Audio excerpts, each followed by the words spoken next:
My parents sent a group text hours before their massive 40th anniversary gala. The message said, "Do not come to the party tonight. Only high society guests will be there, and your thrift store aesthetic will embarrass the family in front of the billionaires." I sat alone in my apartment reading those words. On that very same day, just hours later, my golden child sister called me. Her voice shaking with absolute panic. She screamed, "Why did you hide this from the family? Mom and Dad just saw the news and they are losing their minds." I simply smiled and hung up. My name is Clara, 33 years old, and for the past 10 years, my family believed I was a low-level bookkeeping assistant, barely scraping by in New York City. Before I continue this story, let me know where you are watching from in the comments below. Hit that like and subscribe button if you have ever had to cut off toxic family members to protect your peace. Trust me, you are going to want to hear exactly how I made my arrogant family face the ultimate consequences of their own cruelty. I was standing on the balcony of my $15 million Manhattan penthouse, sipping a cup of black coffee, when my phone vibrated with the message from my mother, Catherine. The text was long, dripping with the kind of passive-aggressive poison she had perfected over decades. She wrote, "Clara, your father and I have decided it is best if you sit out the anniversary gala tonight. Terrence is bringing some major investors, and we need to project a certain image. It is an elite crowd. We will send you some pictures. Do not make a scene." I stared at the glowing screen. There was no anger. There were no sudden tears. Just a cold, familiar exhaustion. My parents, William and Catherine, had spent their entire lives chasing a high society illusion they simply could not afford. They lived in a constant state of financial anxiety, masked by leased luxury cars and country club memberships they were always late paying for. My younger sister, Olivia, was the family crowning achievement. At 29, she was beautiful, incredibly arrogant, and most importantly, she had married Terrence. Terrence was a 31-year-old African-American entrepreneur who spoke entirely in tech buzzwords and wore custom-tailored suits. To my parents, he was the golden ticket. He ran a logistics tech startup, and he never missed an opportunity to remind everyone how successful he supposedly was. He and Olivia were the golden couple. I, on the other hand, was the plain, unambitious daughter who refused to play their social climbing games. I did not reply to my mother with a long paragraph. I did not defend myself or beg for an invitation to my own parents' anniversary. I just typed 2 words, "No worries." I tapped send and tossed my phone onto the patio table. In a family driven entirely by superficial status, keeping my real life a secret was the ultimate armor. I took another sip of my coffee, turning my attention back to the financial portfolio open on my tablet. I am the founder and chief executive officer of Apex Capital, a multi-billion-dollar private equity firm.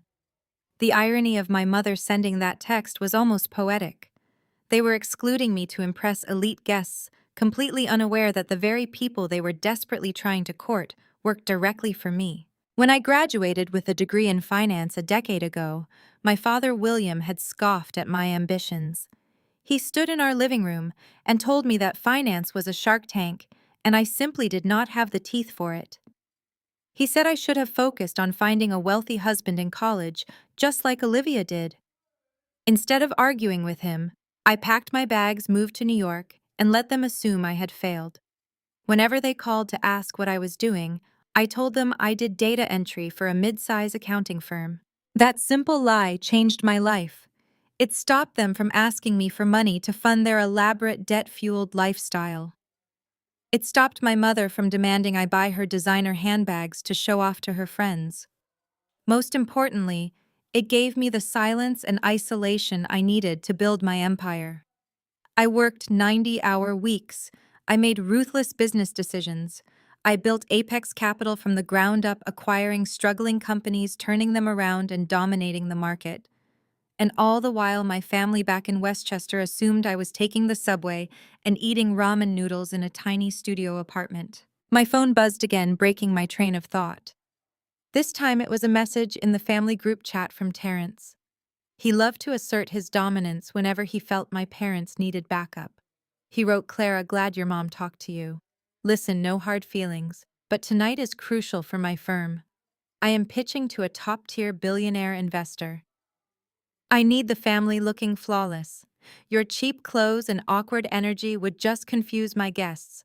I will send you $50 to order a nice dinner at home. I let out a dry, humorless laugh.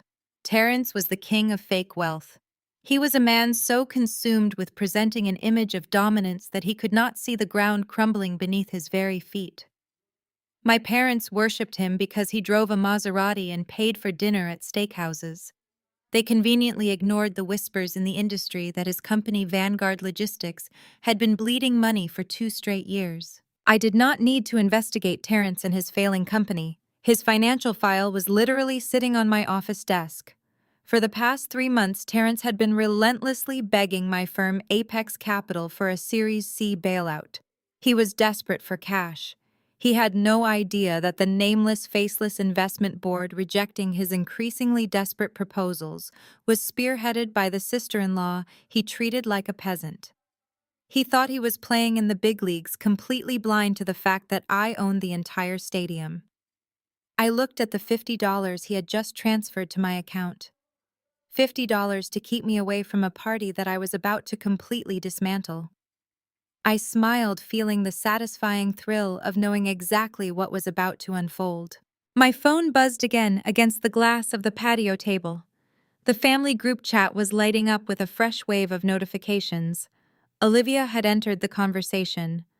My sister never missed a chance to kick me when I was down. She sent a photo of herself in a glittering silver evening gown, holding a crystal glass of champagne. The caption read, Terrence just bought me this dress for tonight. He is so good to us. Clara, maybe if you put some effort into your appearance, you could find a man who treats you like this, instead of spending your weekends alone in your depressing little apartment. My mother immediately replied with a string of heart emojis. She added, Olivia, you look like a princess. Terrence is a blessing to this family. Clara, please take your sister advice. We just want what is best for you. It is embarrassing when my friends ask what my eldest daughter is doing and I have to change the subject. I read the messages and took a slow breath of the crisp Manhattan air. The sheer delusion of my family was a spectacle to behold. Their obsession with high society was a sickness that had infected every corner of my childhood. Growing up, our house was a stage. My father, William, was a middle management sales director who spent his entire salary on tailored suits and golf club memberships he could barely afford. My mother, Catherine, dedicated her life to hosting dinner parties for people who secretly mocked her desperate attempts to climb the social ladder. Because Olivia possessed the conventional beauty my mother prized, she was groomed to be the family ultimate prize. My parents poured every spare dollar into Olivia. They bought her designer clothes, paid for elite equestrian lessons, and funded her expensive sorority fees in college. I was the exact opposite. I was quiet, analytical, and completely uninterested in their shallow world. Because I refused to participate in their charade, I was treated as a burden. My mother used to hide me in the kitchen when her wealthy friends came over, claiming I was feeling unwell. My father told me repeatedly that my intellect was intimidating and unladylike, warning me that smart women died alone. Their toxicity pushed me away, but it also fueled my drive. While they spent their time keeping up appearances, I spent my time studying global markets. I learned how money actually worked, how power was truly leveraged. I realized early on that real wealth does not scream for attention. Real wealth is silent.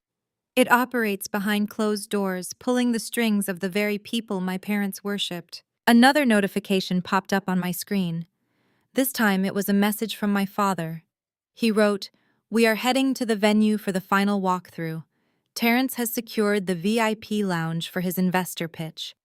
This is a monumental night for the Brooks family name. Clara, stay off social media tonight. We do not want any of the guests looking you up and seeing your plain photos. We need to project absolute perfection." The venue they were heading to was the Grand Horizon Country Club. It was the most exclusive, overpriced establishment in Westchester. I knew exactly how much this party cost because I had a habit of keeping tabs on my parents' financial blunders. The gala was an $85,000 vanity project. My parents had absolutely no liquid cash to pay for it.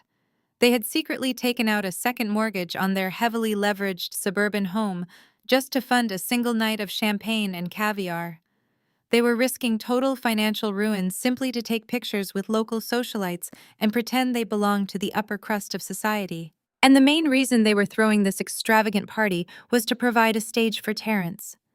My brother-in-law had convinced my parents that he was on the verge of a billion-dollar breakthrough. He promised them that if they hosted this elite gathering, he would bring his highly connected investors, secure his funding, and elevate the entire family to the billionaire class. My parents bought his lies completely. They looked at his leased sports car and his fake designer watches and saw their ticket to high society. Terrence sent another message to the group chat. He wrote, "Do not worry, William. I have everything under control. The investor I am bringing tonight is the chief investment officer of a major private equity firm. His name is Harrison. He is incredibly selective, but I have been cultivating this relationship for months. Once he sees the caliber of our family and the strength of my logistics platform, he will sign the term sheet. Clara, use that $50 I sent you and treat yourself. Leave the big business to the professionals." I stared at the name Harrison on my screen. A genuine, full-throated laugh escaped my lips, echoing off the glass walls of my penthouse balcony. Terrence thought he had been cultivating a relationship with a high-tier investor. He thought he was manipulating a titan of industry. The truth was much darker for him. Harrison was not an independent investor. Harrison was the chief investment officer of Apex Capital. He was my direct subordinate. He was a man who did not make a single financial move without my explicit authorization. For the past 3 months, my team at Apex Capital had been stringing Terrence along. We had audited Vanguard Logistics and discovered it was a complete house of cards. Terrence had falsified his user metrics. He had stolen intellectual property from a discontinued open-source code. He had not paid his engineering team their rightful wages in over 4 months. His landlord in the financial district had already drafted eviction papers for his office space. The man was a walking liability, drowning in $2 million of unsecured debt. Terrence was so arrogant, so blinded by his own ego, that he never bothered to research the corporate structure of the firm he was begging for money. If he had dug just a little deeper into Apex Capital, he would have found the holding company that owned it. And if he had looked at the board of directors for that holding company, he would have seen my name sitting at the very top. But Terrence only saw what he wanted to see. He saw a quick payout. He saw my parents as useful idiots willing to finance a networking event for him. And he saw me as a pathetic poor sister-in-law who was easily dismissed with a $50 transfer. My phone screen went dark as the group chat finally went silent. They were all busy getting ready for the biggest night of their lives.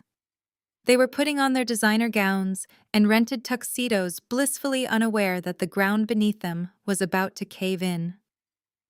I stood up from my patio chair and stretched my legs.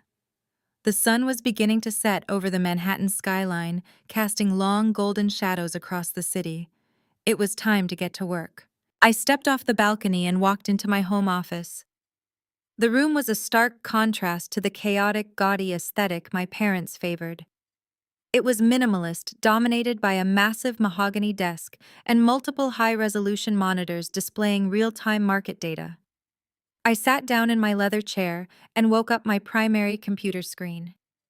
Right in the center of my desktop was a digital folder labeled Vanguard Logistics. I double-clicked the folder. Terrence had submitted his initial pitch deck to Apex Capital exactly 87 days ago. His covering email was a masterpiece of corporate delusion. He addressed it to the executive board using terms like paradigm shifting and revolutionary supply chain synergy. He claimed his software was currently processing millions of transactions and generating massive daily revenue. He requested a $10 million injection for a 20% equity stake, placing his company valuation at a staggering $50 million. I opened the detailed financial audit report prepared by my lead risk analyst earlier this week. The numbers presented on the screen told a completely different and far more pathetic story. Vanguard Logistics was not a $50 million tech unicorn as he claimed. It was a burning ship sinking rapidly into an ocean of debt. Terrence had secured his initial seed funding through aggressive networking and aggressive lying. He had charmed local investors, including my own parents, into believing he possessed proprietary routing algorithms. My analyst team tore that claim to shreds within 48 hours of his pitch.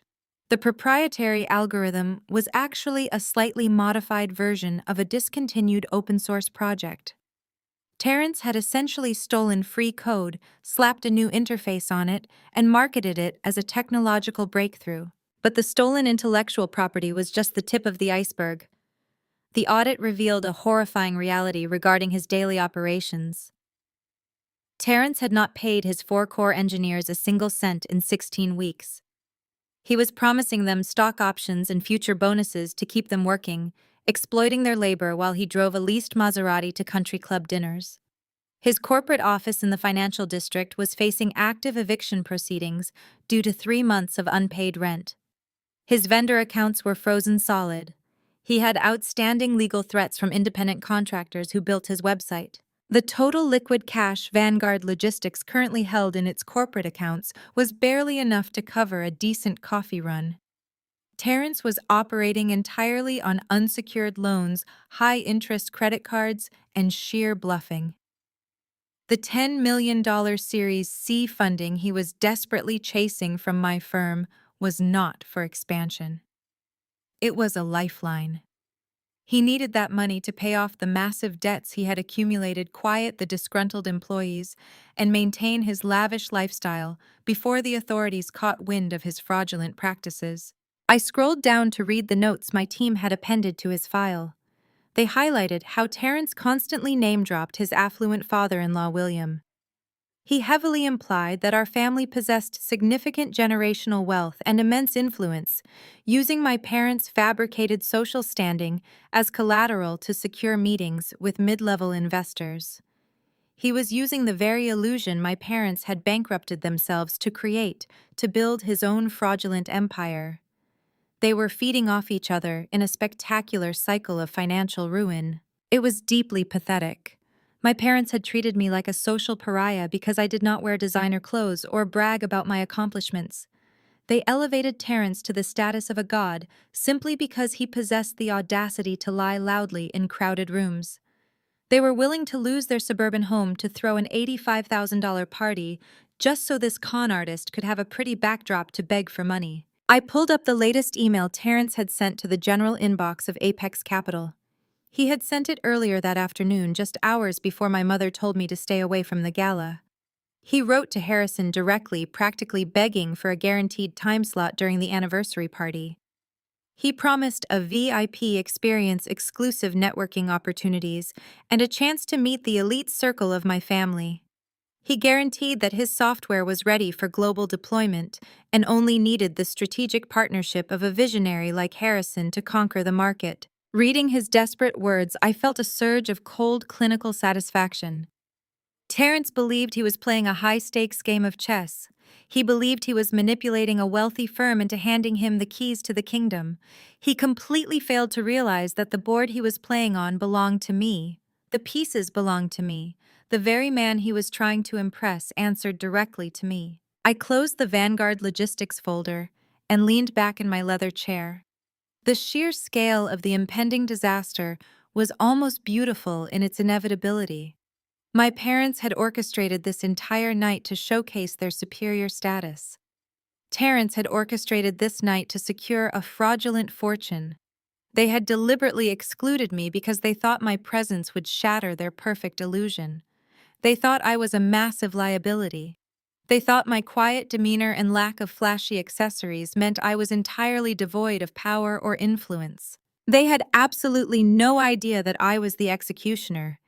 They stood on a stage made of matchsticks, completely unaware that I held the torch. I tapped my fingers against the smooth wood of my desk, calculating my next move. The timing had to be absolutely flawless. I needed them to reach the absolute peak of their arrogance before I tore it all down to the ground. I reached for my phone, ready to initiate the final phase of my plan. The screen illuminated before I could touch it. An incoming call from my chief investment officer quickly flashed across the display. I tapped the glowing screen and answered the call on the first ring. Harrison spoke immediately, his deep baritone voice laced with an unprecedented level of irritation. Clara, I need you to explain to me why I am currently sitting in the back of a rented town car heading toward Westchester.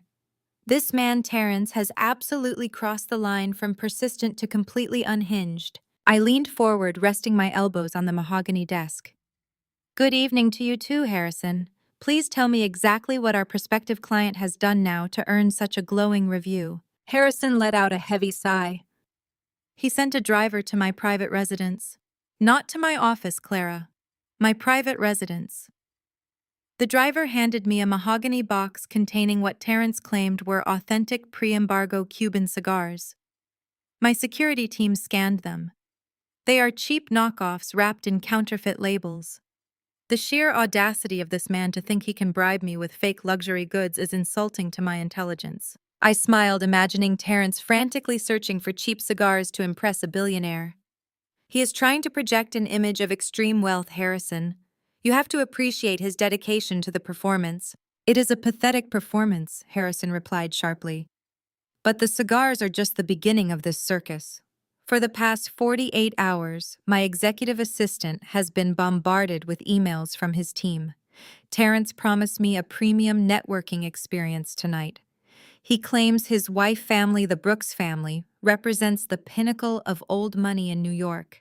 He explicitly stated that rubbing shoulders with them would open exclusive doors for Apex Capital. Clara, we manage $6 billion in assets. What doors could these people possibly open for us? None, I answered smoothly. But I need to hear exactly how he sold this illusion to you. Detail it for me. He sent a prospectus on his father-in-law. Harrison said, his tone dripping with sheer disbelief. A man named William Brooks. Terrence described him as a quiet giant in the real estate sector. He claimed William holds vast, undisclosed tracts of commercial property across the eastern seaboard. I had to cover my mouth to stifle a laugh. William Brooks, the man who leased a mid-tier Mercedes and panicked every time the property tax bill arrived for his suburban house was being pitched as a real estate magnate. And did William reach out to you himself? I asked, keeping my voice steady. Oh, he absolutely did, Harrison groaned. William left 3 separate voicemails on my private office line. He spoke with this forced, arrogant cadence, trying to sound like a seasoned aristocrat. He invited me to play a round of golf next weekend at some exclusive club. My team ran a background check on him immediately. William is not even a member of that club. He is on a 2-year waiting list and has defaulted on his current, much cheaper country club dues twice in the last 6 months. The man is a complete fabrication. A fabrication built on massive insecurity, I noted. Did anyone else from the Brooks family attempt to court your favor? Yes, Harrison replied, sounding genuinely exhausted. The mother, Catherine. She took a different yet equally desperate approach. She sent a massive floral arrangement and a basket of imported chocolates to our reception desk this morning. The card attached to the basket was a masterpiece of social climbing desperation. She wrote a long paragraph about how her brilliant son-in-law Terrence and her beautiful daughter Olivia are the absolute future of the technology sector. She practically begged me to stay for the entire duration of the anniversary gala tonight, promising that she had arranged a special seating area just for me. Clara, my receptionist, threw the chocolates in the break room, and security had to screen the flowers. I leaned back in my chair, staring at the ceiling of my penthouse. The image of my mother, Catherine, meticulously picking out chocolates to impress a man she did not know, all while texting her actual daughter to stay away from the party because she was too embarrassing, was sickening.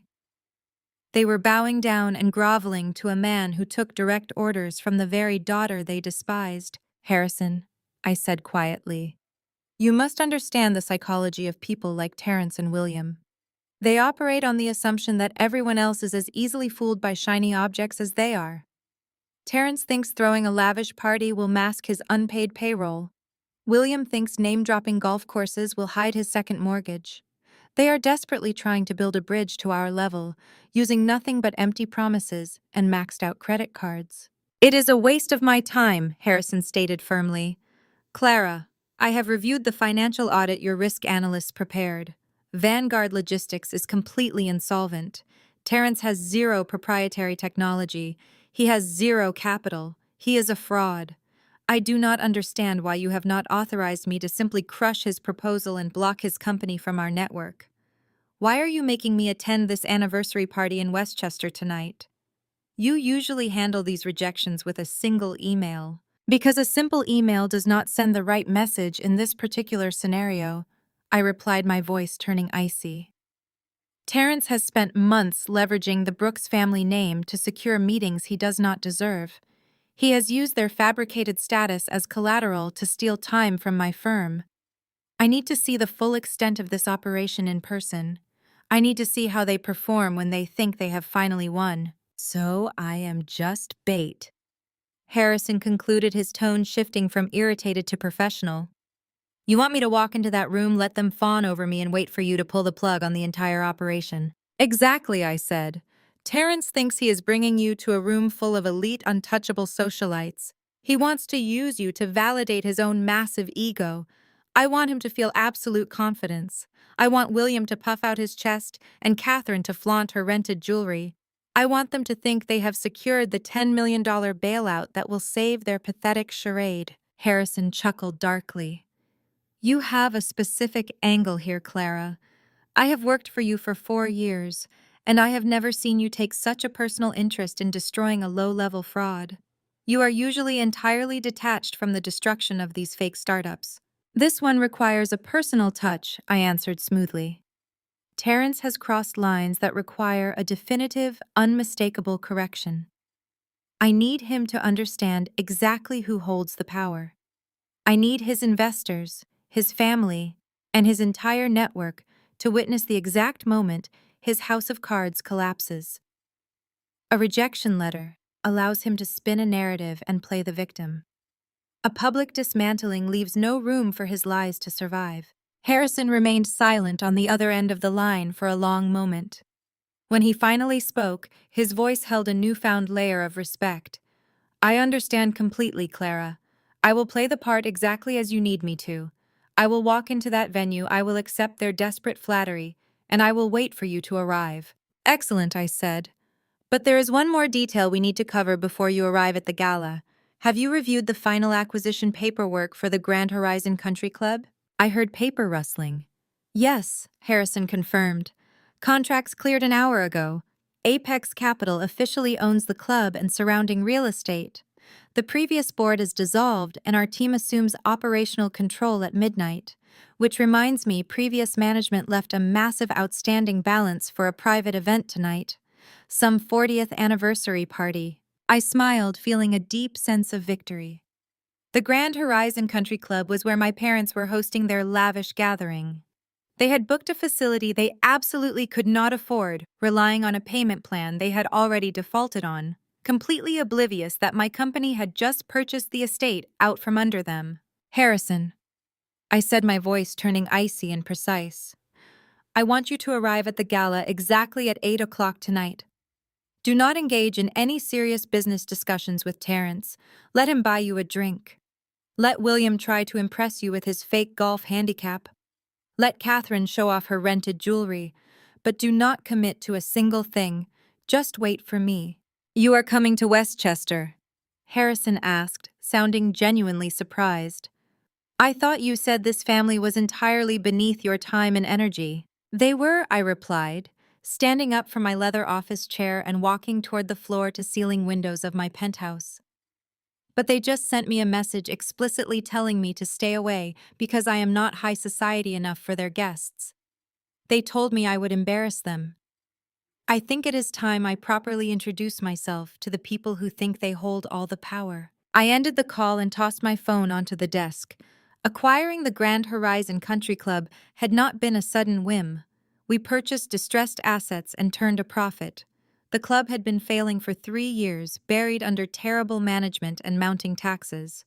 My team identified it as a prime target months ago. We bought their debt for pennies on the dollar and executed a hostile takeover. The fact that my parents had chosen that financially ruined club to host their fake high society gala was just a spectacular coincidence. It was a beautiful piece of poetry, written by their own sheer ignorance. They thought they were renting prestige. Instead, they were standing in a building I literally owned.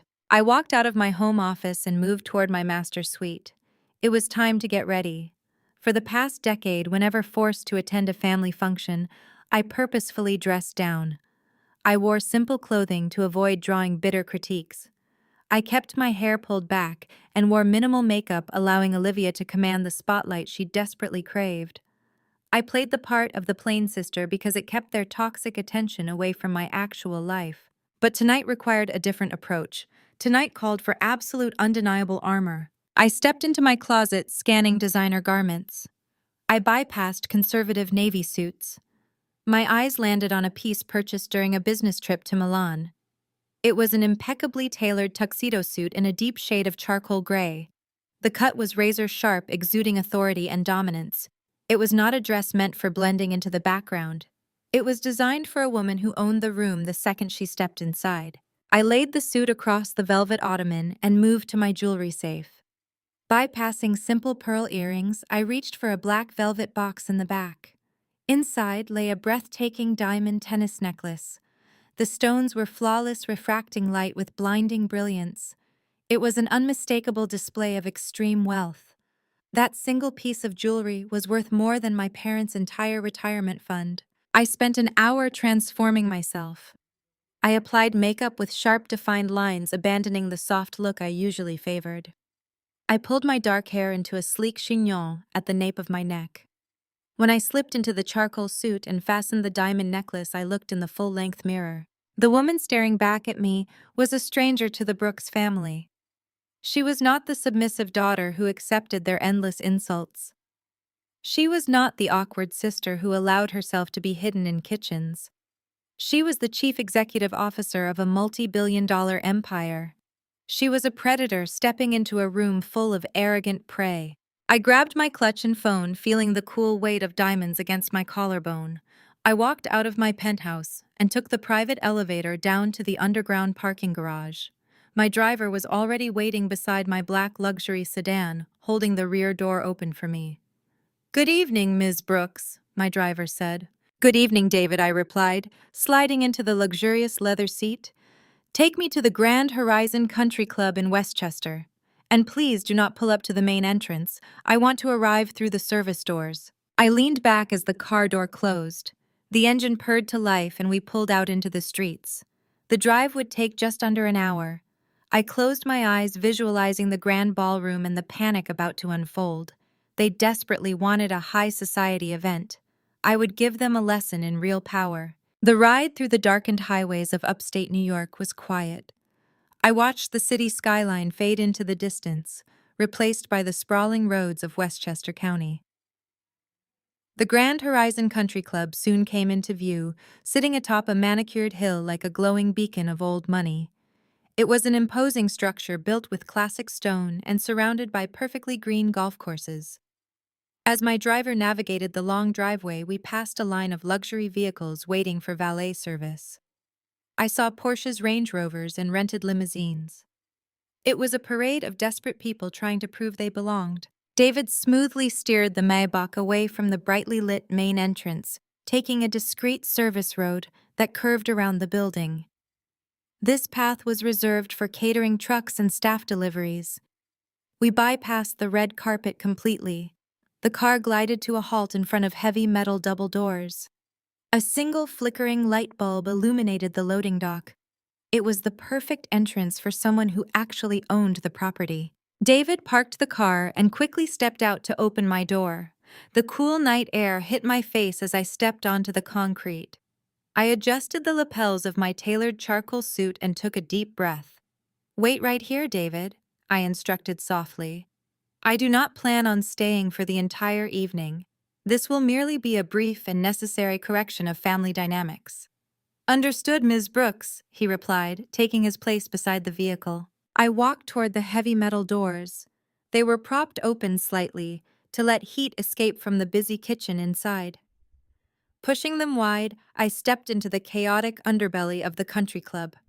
The contrast between the serene exterior and the frantic interior was jarring.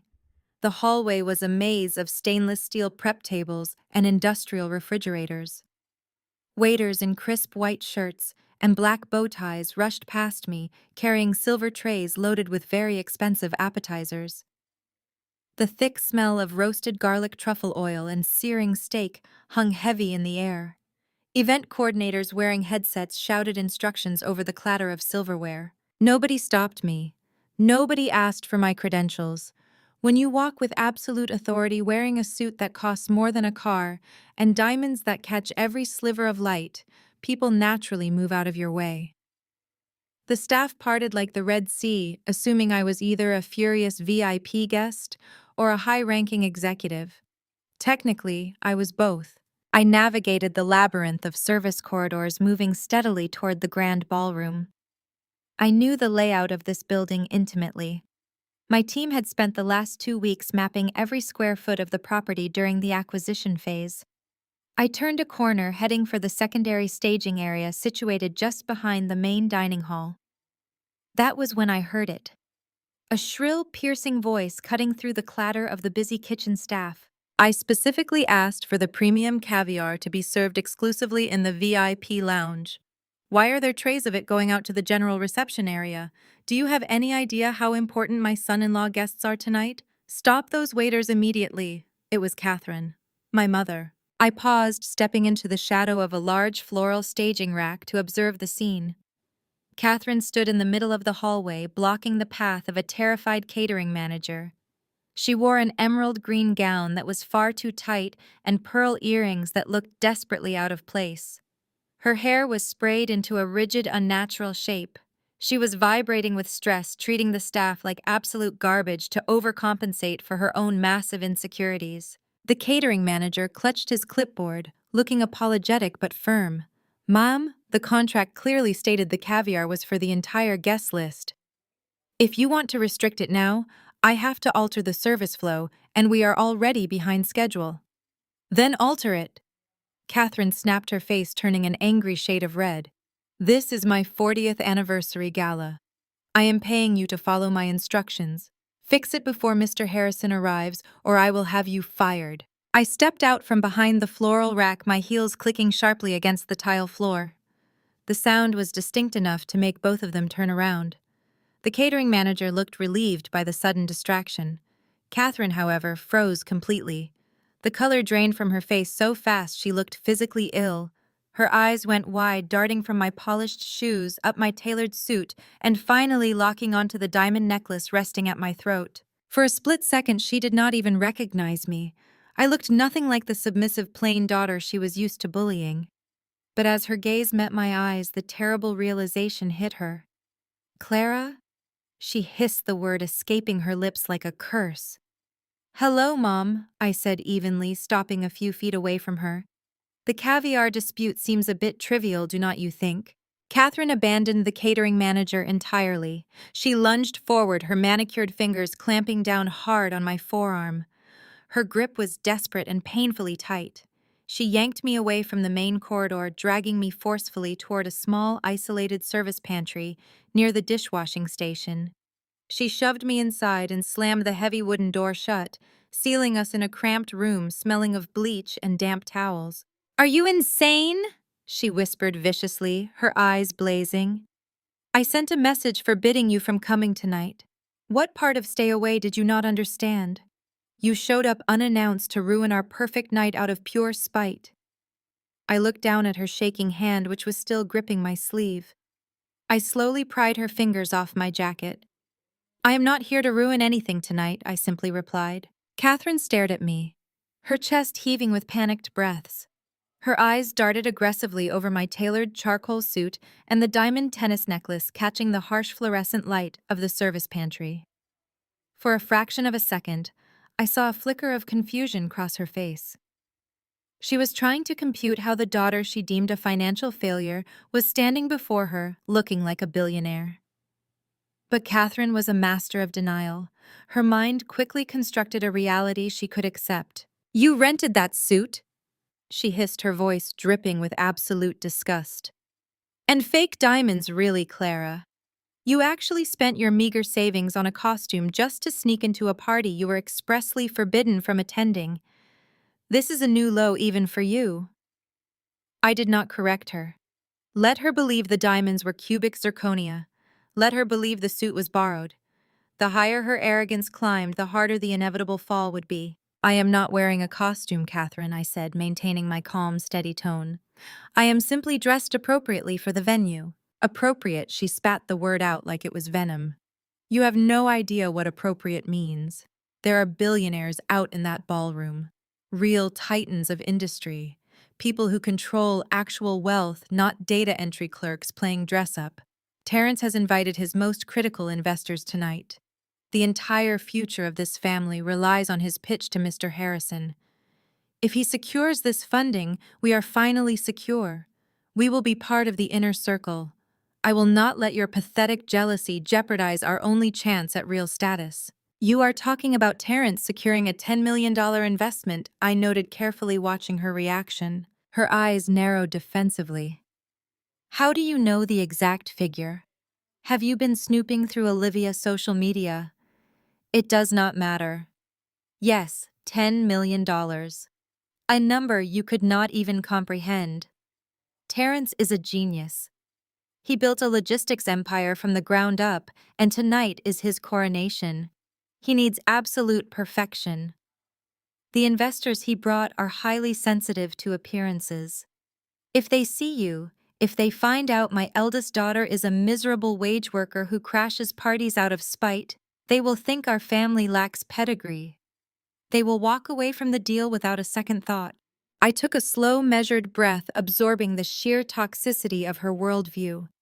She was willing to verbally destroy her own flesh and blood to protect the fragile ego of a son-in-law who was currently bankrupt. You truly believe that an investment firm makes multi-million-dollar decisions based on whether or not a founder sister-in-law is attending a party, I asked. Do you honestly think corporate acquisitions are decided by floral arrangements and caviar service? You know nothing about how the real world operates, Catherine sneered, stepping closer to me. Wealthy people protect their circles. They invest in people who match their caliber. Terrence matches their caliber. Olivia matches their caliber. You are a stain on this family image. You have always been a difficult, stubborn disappointment. When William and I told you to find a rich husband in college, you refused. You decided you were too smart for our advice. Look where your independence got you. You are 33 alone, and so desperate for attention that you sneak through the service entrance of a country club just to beg for scraps from our table. I am not begging for anything, I replied, my voice chillingly even. I am exactly where I intend to be. Catherine grabbed my arm again, attempting to physically turn me toward the back exit of the pantry. You are leaving right now, she commanded. I will not ask you twice. The service doors lead straight to the dumpster loading dock. You are going to walk out those doors, call a taxi, and go back to your miserable little apartment. If you step 1 foot toward that ballroom, I will personally have the club security drag you out in handcuffs. I will tell them you are a deranged stalker. Do not test me, Clara. I will protect Olivia and Terrence at all costs. Her threats were hollow, pathetic attempts at control. She thought she was the ultimate authority in this building, completely oblivious to the fact that she was threatening the legal owner of the very ground she was standing on. You seem incredibly invested in Terrence and his financial success. I observe, not moving an inch. One might almost think you have a personal stake in his company securing this bailout tonight. Catherine froze. The sudden stillness of her body betrayed her panic. Her eyes widened, and she quickly looked away, staring at the stainless steel sink behind me. I do not know what you are talking about, she stammered, her voice losing its aggressive edge for a brief moment. We just want what is best for the family. We want to see Olivia taken care of. You took out a second mortgage on the house, did not you? I asked, dropping the question like a heavy stone onto the tile floor. You and William are drowning in debt. You remortgaged the house you can barely afford just to pay for this $85,000 party because Terrence promised you a massive return on investment once he secured his funding. You are bankrupting yourselves to fund his illusion. Shut your mouth! Catherine shrieked, panic completely overtaking her anger. You know nothing. Terrence is going to make us richer than we ever imagined. He guaranteed us a massive payout. We are going to be untouchable. He guaranteed you nothing but a sinking ship, I replied smoothly. He used your desperate need for validation to fund his catering bill. Before Catherine could scream another frantic defense, the heavy pantry door pushed open. My mother jumped. I looked up at the door. My father, William, stepped through the heavy doorway, followed closely by my younger sister, Olivia. William was wearing a rented tuxedo that pulled slightly at the seams across his shoulders. His face was flushed with the exertion of playing the wealthy host, and a thin layer of sweat coated his forehead.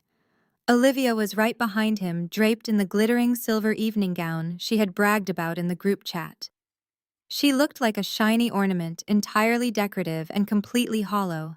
They both stopped dead in their tracks the moment they saw me standing next to the industrial sink. The annoyance on William's face instantly morphed into pure, unadulterated rage. He slammed the pantry door shut behind them, ensuring the lock clicked into place so no stray waiters could wander in and witness the family disgrace. What in the world is wrong with you? William demanded. He marched across the small room, pointing an accusing finger inches from my face. Your mother sent you a very clear message. We explicitly told you to stay away from this venue. Are you so desperate for attention that you have to crash our 40th anniversary just to make yourself feel relevant to our lives? Olivia crossed her arms, her eyes darting over my charcoal suit and the diamond necklace resting against my collarbone. A cruel, mocking smile spread across her face. She let out a sharp, condescending laugh. Oh my God. Dad, look at her, Olivia sneered. She actually rented a suit.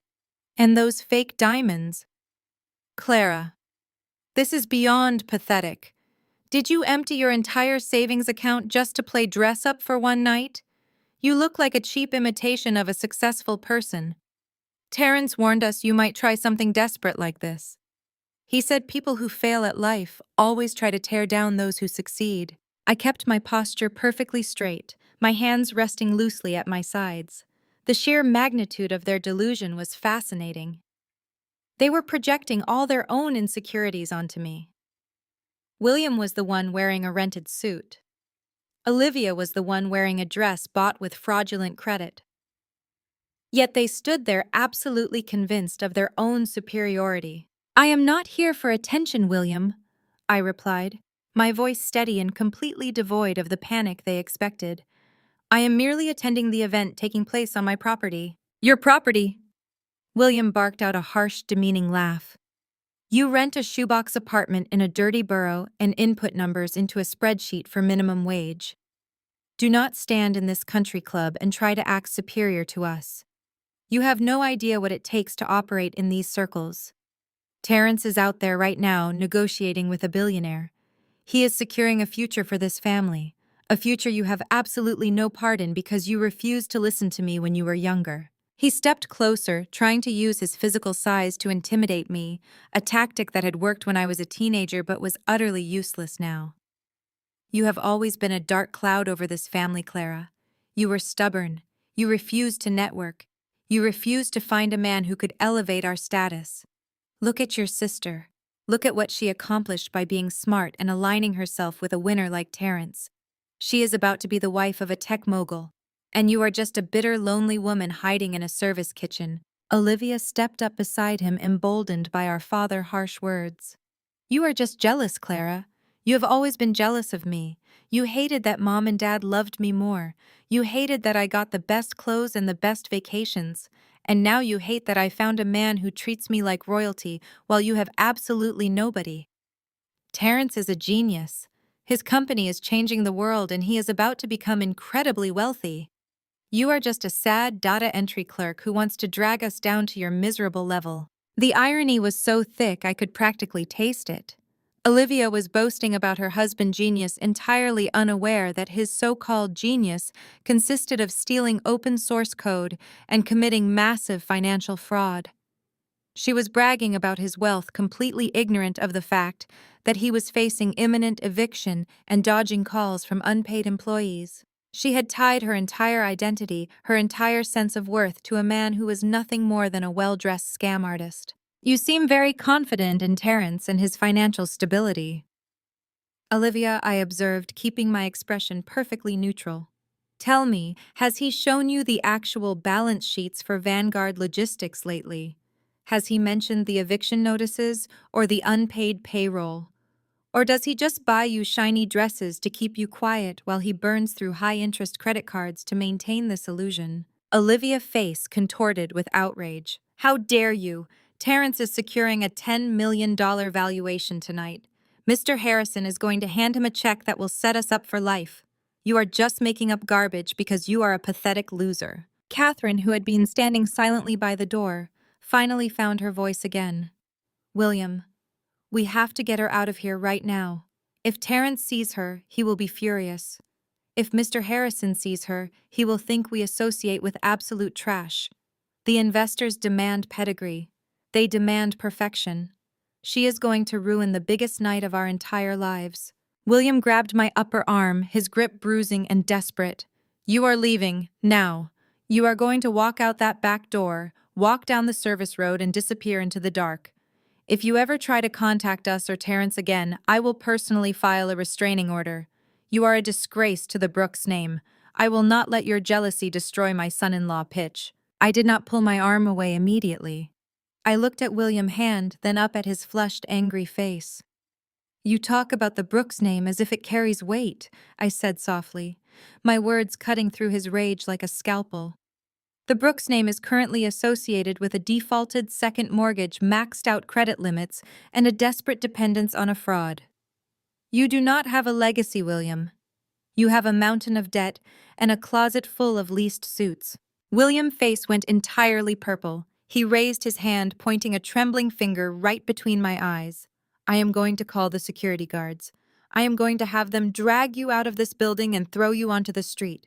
You are done in this family. You hear me. Done. He reached into his tuxedo jacket for his phone.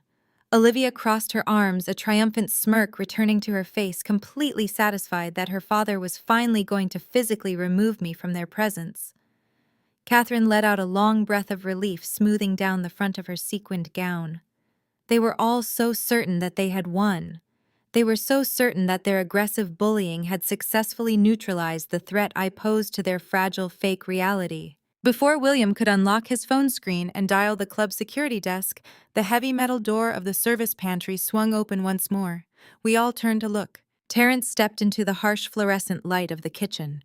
He looked immaculate, adjusting the cuffs of his custom-tailored suit with a practiced, arrogant flick of his wrist. He wore a heavy gold watch that I knew for a fact was a high-quality counterfeit purchased in the garment district.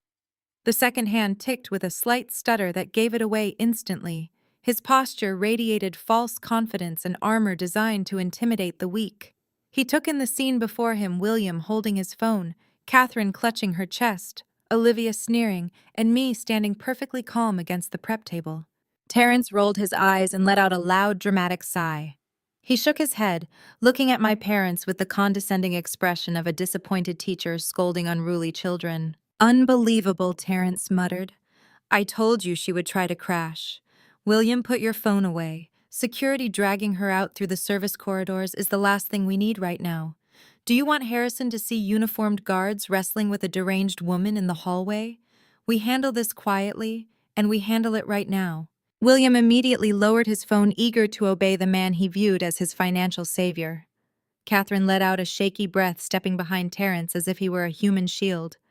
Olivia moved to his side, wrapping her arm around his waist and glaring at me with absolute triumph. Terrence stepped toward me. He looked me up and down, his eyes lingering on my charcoal suit and the diamond necklace. Terrence had spent enough time faking wealth to recognize the real thing. I saw a brief flash of uncertainty in his eyes as he calculated the cut of my fabric. But his fragile ego quickly squashed any rational thought. He convinced himself it was all an elaborate, pathetic illusion. Listen to me, Clara, Terrence said, using a low, patronizing tone. I completely get it. You want to see how the other half lives. You sit in your tiny apartment crunching numbers for minimum wage, and you look at Olivia and me. You see the cars, the clothes, the upward trajectory we are on. It makes you bitter. You want to step into the winner's circle just for one night to pretend you are part of the elite ecosystem. But this is a high-stakes corporate environment masquerading as an anniversary party. I have real players out there. I have titans of industry waiting for my proprietary pitch. Real players. I repeated, my voice completely devoid of emotion. Yes, Terrence stated proudly. Real players, men who move millions of dollars before breakfast. I am hosting the chief investment officer of a major private equity firm to secure funding that will solidify this family place in society. I cannot have you wandering around the ballroom looking like a desperate imposter. You are a massive liability. Your entire existence is a liability to my personal brand. He reached into the inner pocket of his suit jacket and pulled out a thick silver money clip. It was stuffed with crisp $100 bills, likely the very last of his available credit line. He peeled off a single bill with a theatrical flourish. He tossed the $100 bill onto the metal prep table next to me. It fluttered down, landing right beside my hand. The crisp paper sat against the cold steel, an insulting token meant to buy my absence. Take the money, Terrence commanded. Go out the back door. Call an Uber, get a nice dinner, and go back to whatever depressing hole you crawled out of. Do not walk into that ballroom.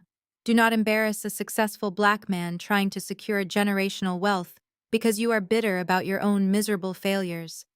I am breaking barriers tonight, Clara. I am solidifying a partnership that will change the global supply chain forever. Take your jealous energy and get out of my sight. I stared down at the $100 bill resting on the cold steel. The silence in the room was suffocating. William and Catherine were watching me, entirely convinced that Terrence had just masterfully diffused the situation.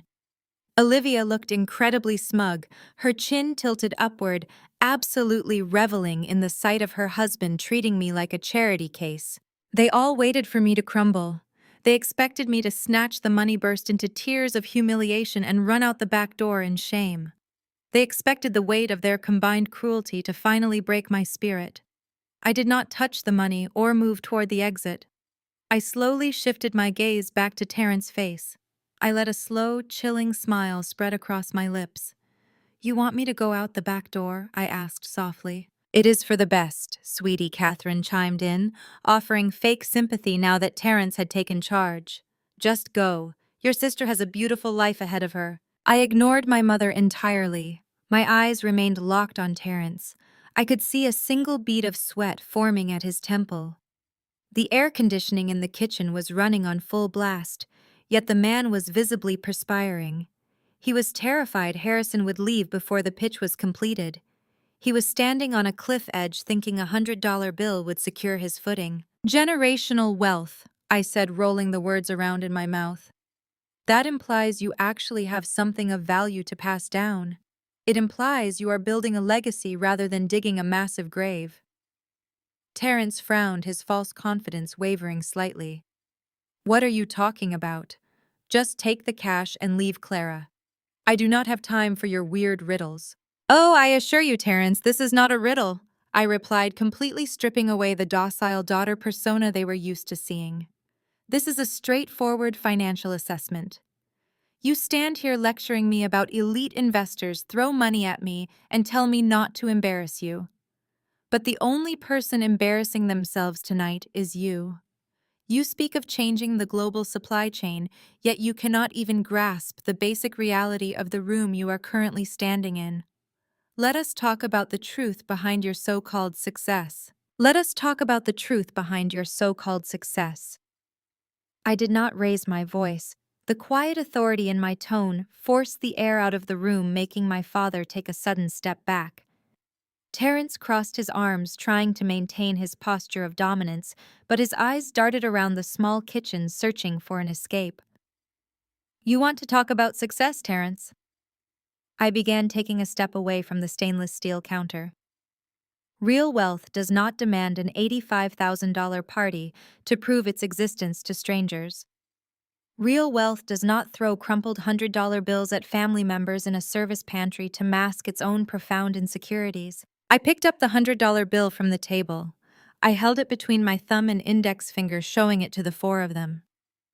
You handed me this money believing it gives you power over me.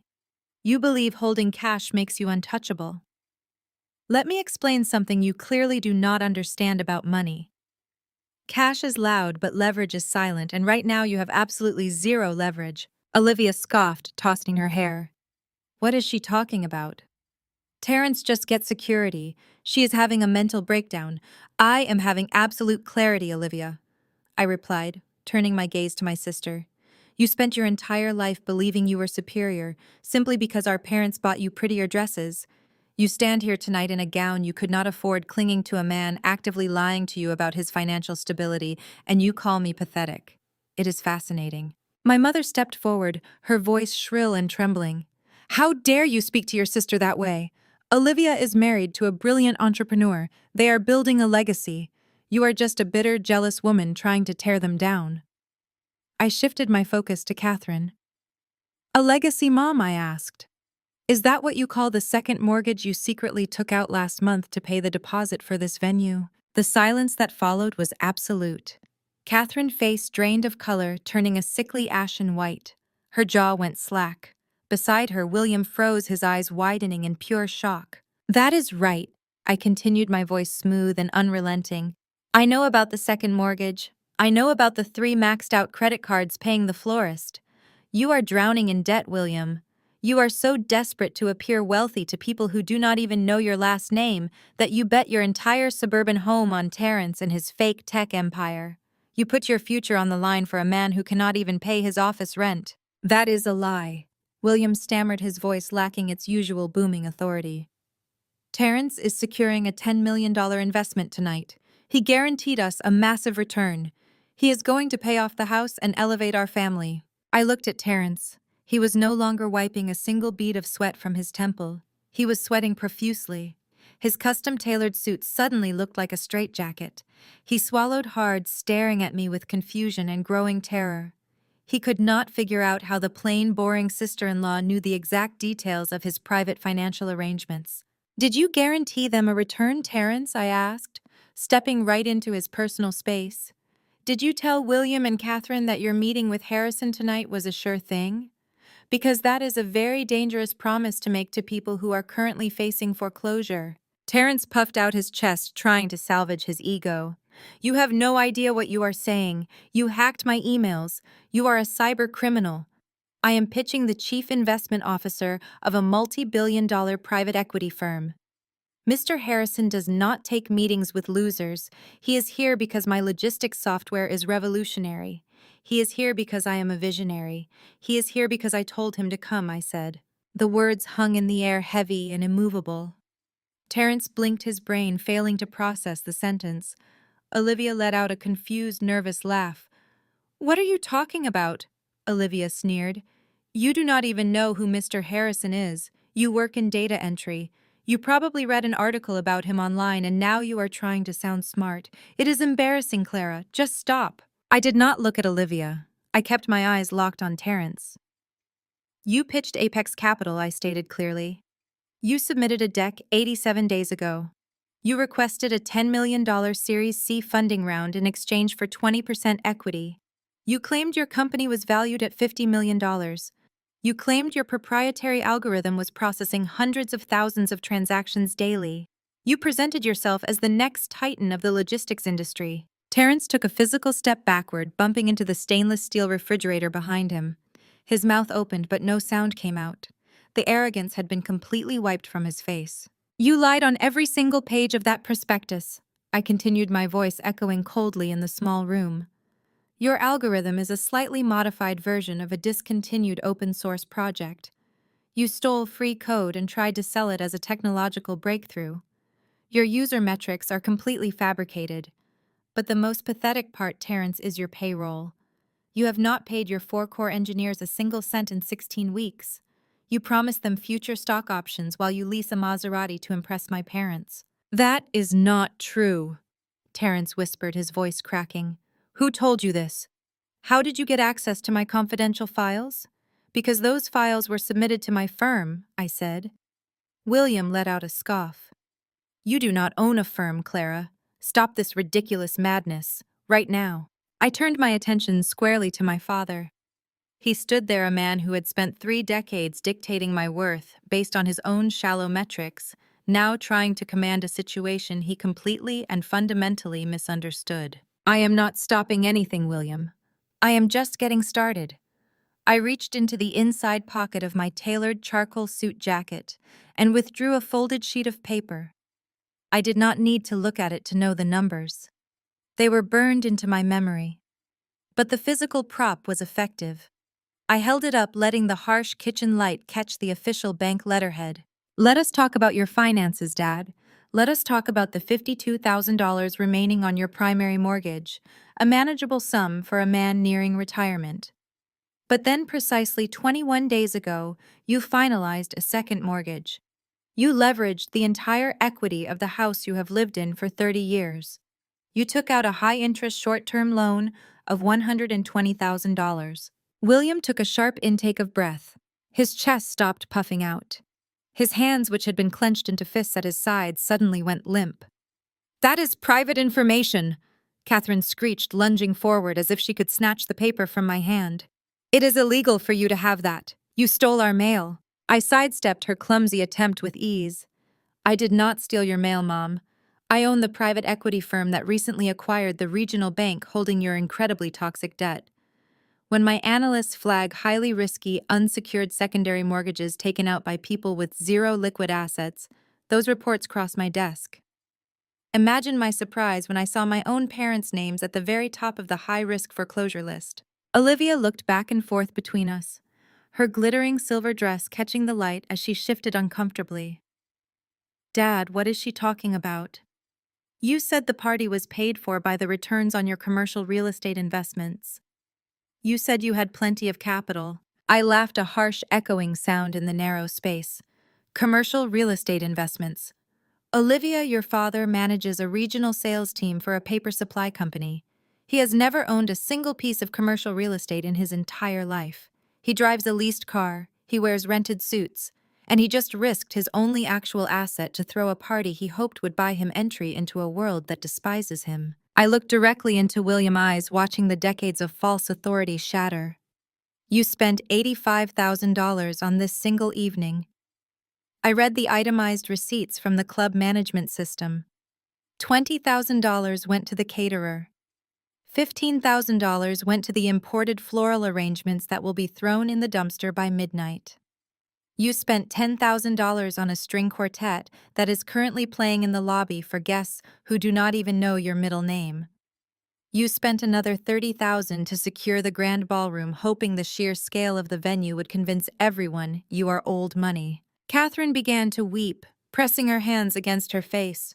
She was not crying out of remorse.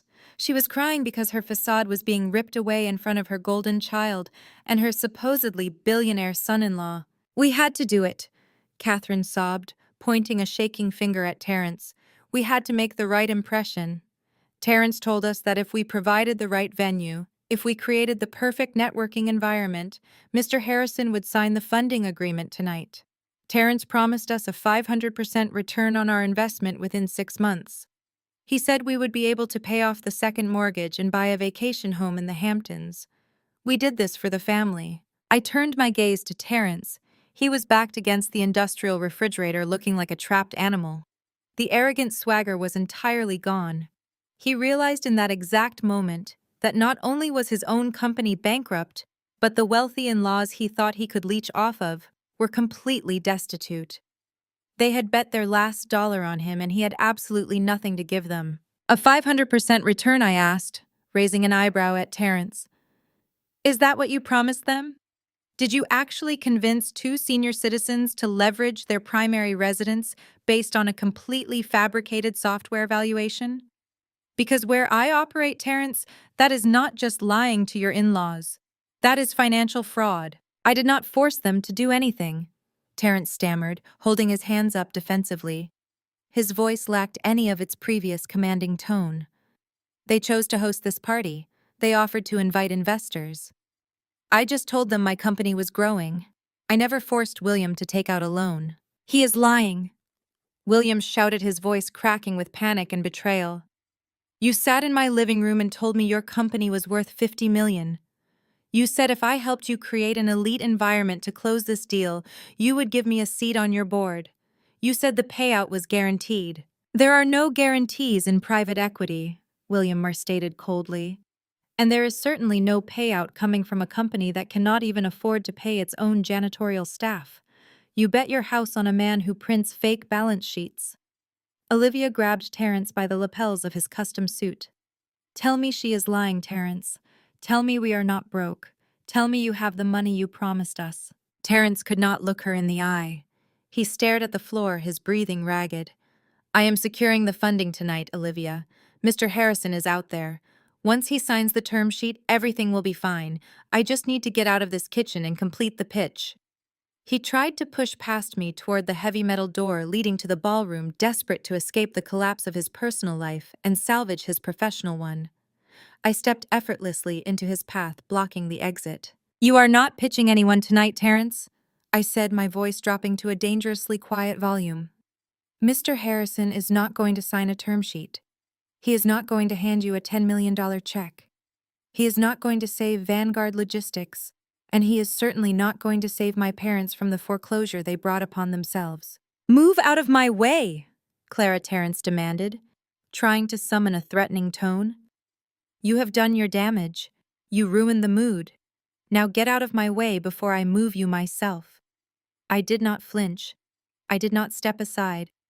I looked at the panicked, desperate man trying to intimidate me and felt absolute chilling calm. You do not dictate terms to me, Terence. Not in my company and definitely not in my building.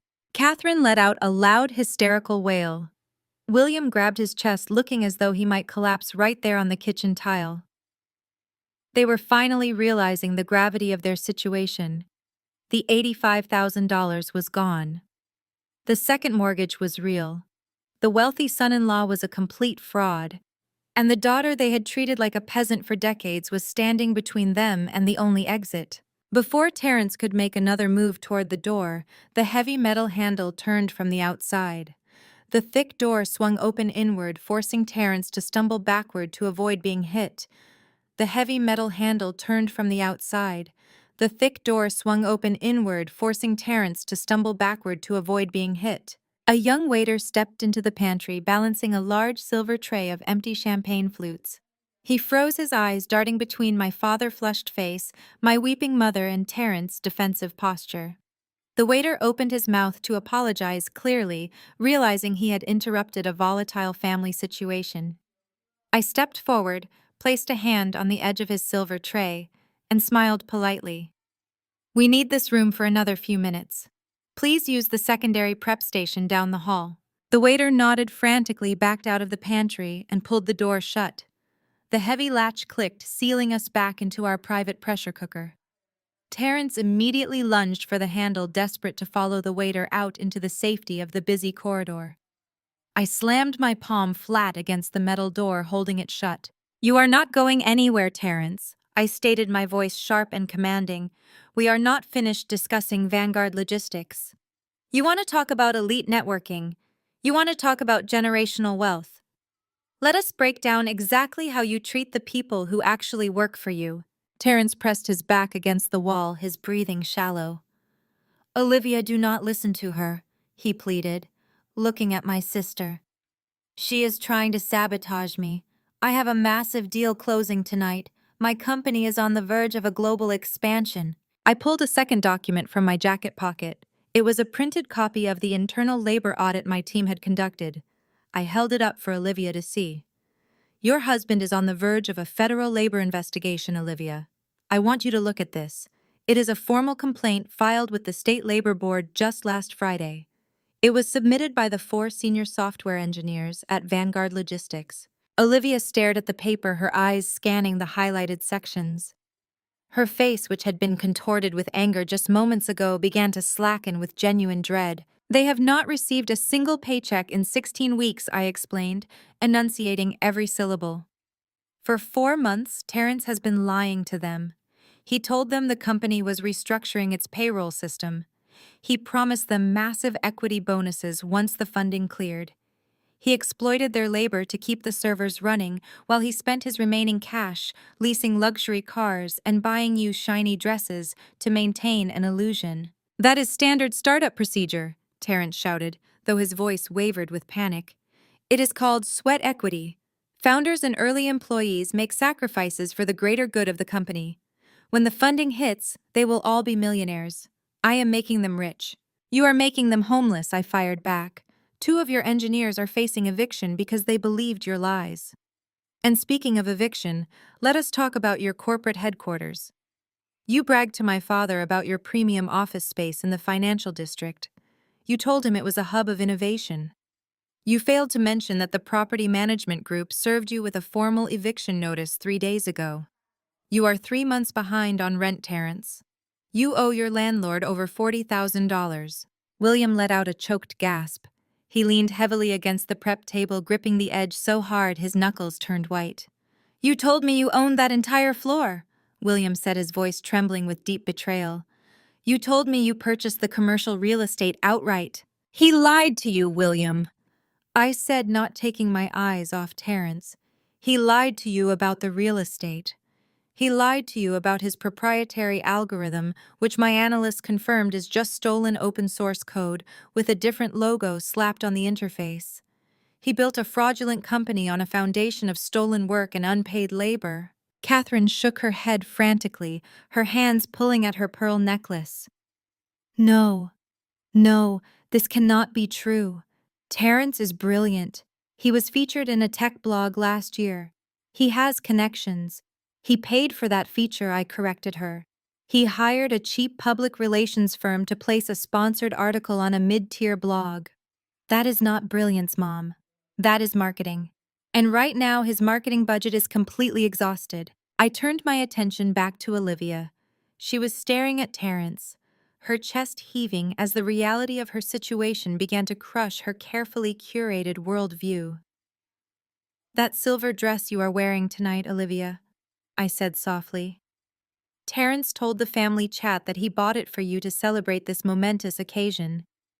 Did he mention which credit card he used? Olivia swallowed hard, her voice barely a whisper. He used the black corporate card. He said it was a business expense because we are hosting investors. I offered a cold, pitying smile. The corporate card was declined yesterday afternoon. The account is frozen. He bought that dress using a high-interest personal credit card that is currently maxed out at $30,000. You are standing in a gown financed by debt, attending a party funded by a second mortgage, supporting a man who steals from his own employees.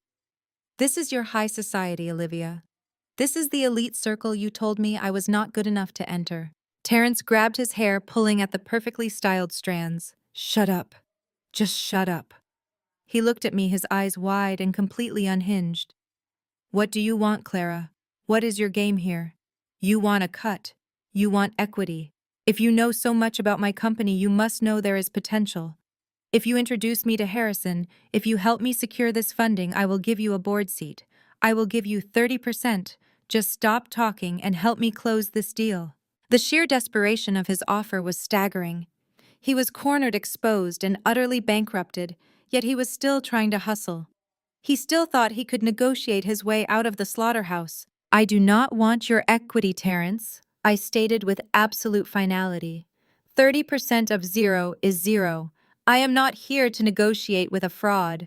I am here to ensure that your infectious greed stops spreading through my family. You convinced my parents to risk their home for your scam. You exploited workers who trusted you. You stand here offering me a board seat in a company that will not legally exist by the end of the month. The pantry was completely silent, save for the hum of the industrial refrigerator. Terrence had nothing left to say. His lies had been systematically dismantled, laid bare under the fluorescent lights. William stared at the floor, the devastating realization of his financial ruin settling heavily on his shoulders. Catherine wept silently, mourning the death of her social climbing dreams. Olivia looked at her husband with pure disgust, the fairy tale shattered beyond repair. But the delusion of my family was a resilient, toxic thing. Even when faced with undeniable facts, their instinct was never to accept accountability. Their instinct was to attack the messenger. And right on cue, William lifted his head, his face twisting into an ugly mask of pure, desperate denial. He refused to believe that his golden ticket was a mirage. He was ready to fight the very truth staring him directly in the face. William shifted his weight, his eyes darting toward the heavy pantry door as if seeking an exit.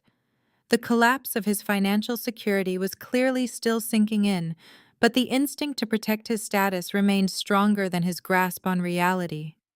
He looked at me, then at Terence, his expression hardening into a familiar mask of defensive hostility. "Clara, you have always been a master of manipulation," William shouted, his voice cracking with artificial authority. "I do not know where you got these fake documents or how you managed to engineer this elaborate charade, but I know my son-in-law. Terence is a man of vision. He does not build fake companies, and he certainly does not steal from employees. You are clearly bitter because you never reached his level of success. You are trying to sabotage this night because you cannot stand to see your sister happy." Catherine wiped her eyes, her face instantly hardening as she latched onto William's lifeline of denial. She stepped forward, her voice dripping with venomous confidence. "That is exactly it, William. She has always been the black sheep, the one who couldn't keep a job or hold on to a man. She probably spent the last 5 years obsessing over how to bring us down. They were gaslighting me just as they had done every time I challenged them in the past. It was a reflex, a survival mechanism for a family whose entire existence was predicated on the preservation of a lie. If they admitted Terence was a fraud, they would have to admit they were failures for betting everything on him." "You two are truly incredible," I said, feeling a wave of pity so strong it nearly overwhelmed my anger. "You are standing in a pantry with a bankrupt fraud in a house you are losing, and you are still trying to convince yourselves that I am the problem." Olivia let out a hysterical, sharp laugh, clutching her sides. "She is projecting, Mom. She is the one with the debt. She is the one who is angry, and she is the one who is clearly having a mental health crisis. Terence, tell her. Tell her that we are calling security to remove her from the property right now." Terence finally straightened his posture, seemingly emboldened by the family insistence that I was the one out of touch with reality. He regained his arrogant shark-like smile, though it did not quite reach his cold eyes. "You heard them," Clara, Terence said, his voice regaining its condescending smooth edge. "You are hallucinating a conspiracy because your own life is empty. It is genuinely sad. I tried to be nice. I offered you money, but you chose to be difficult. Now I'm going to make this very simple." He moved past me, his shoulder brushing mine with deliberate aggression, and yanked the pantry door open. He stood in the doorway, blocking the view of the kitchen staff, but facing the hallway that led toward the ballroom. "Security," Terence shouted, his voice booming through the service corridor.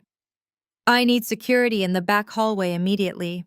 There is an intruder causing a disturbance." The event coordinator and 2 tuxedoed security guards rushed toward us, their faces concerned. They had been tasked with ensuring the gala ran smoothly, and Terence was clearly framing me as the primary threat to their operations. "She is harassing the hosts," Terence said, pointing at me with a steady finger. "She is an uninvited guest who is making false claims and disrupting our event. She is mentally unstable and dangerous. Remove her from the premises immediately." I did not move. I did not raise my voice. I simply waited. The guards hesitated, looking at me, then at William, who was now looming behind Terence, his face dark with rage. "Do you hear me?" William bellowed, pointing his finger at the guards. "Remove her! I want her off this property this second. I do not care how you do it. Just get her out. She is a disgraced employee of mine. No, she is a complete stranger who is trying to sabotage this gala. Get her out now." The guards stepped forward. They were large, intimidating men, clearly trained to handle disruptions. But they stopped abruptly when they reached me. One of them looked at the other, then at the terrified catering manager, who was still huddled near the sink. I looked at the guard on the left. I held his gaze with the cold, unwavering intensity that had served me well in every boardroom negotiation I had ever led. "My name is Clara Brooks," I said, my voice cutting through the panic of the room. "I am the legal owner of the Grand Horizon Country Club. These people are currently trespassing on my property, having defaulted on their event contract and their club membership."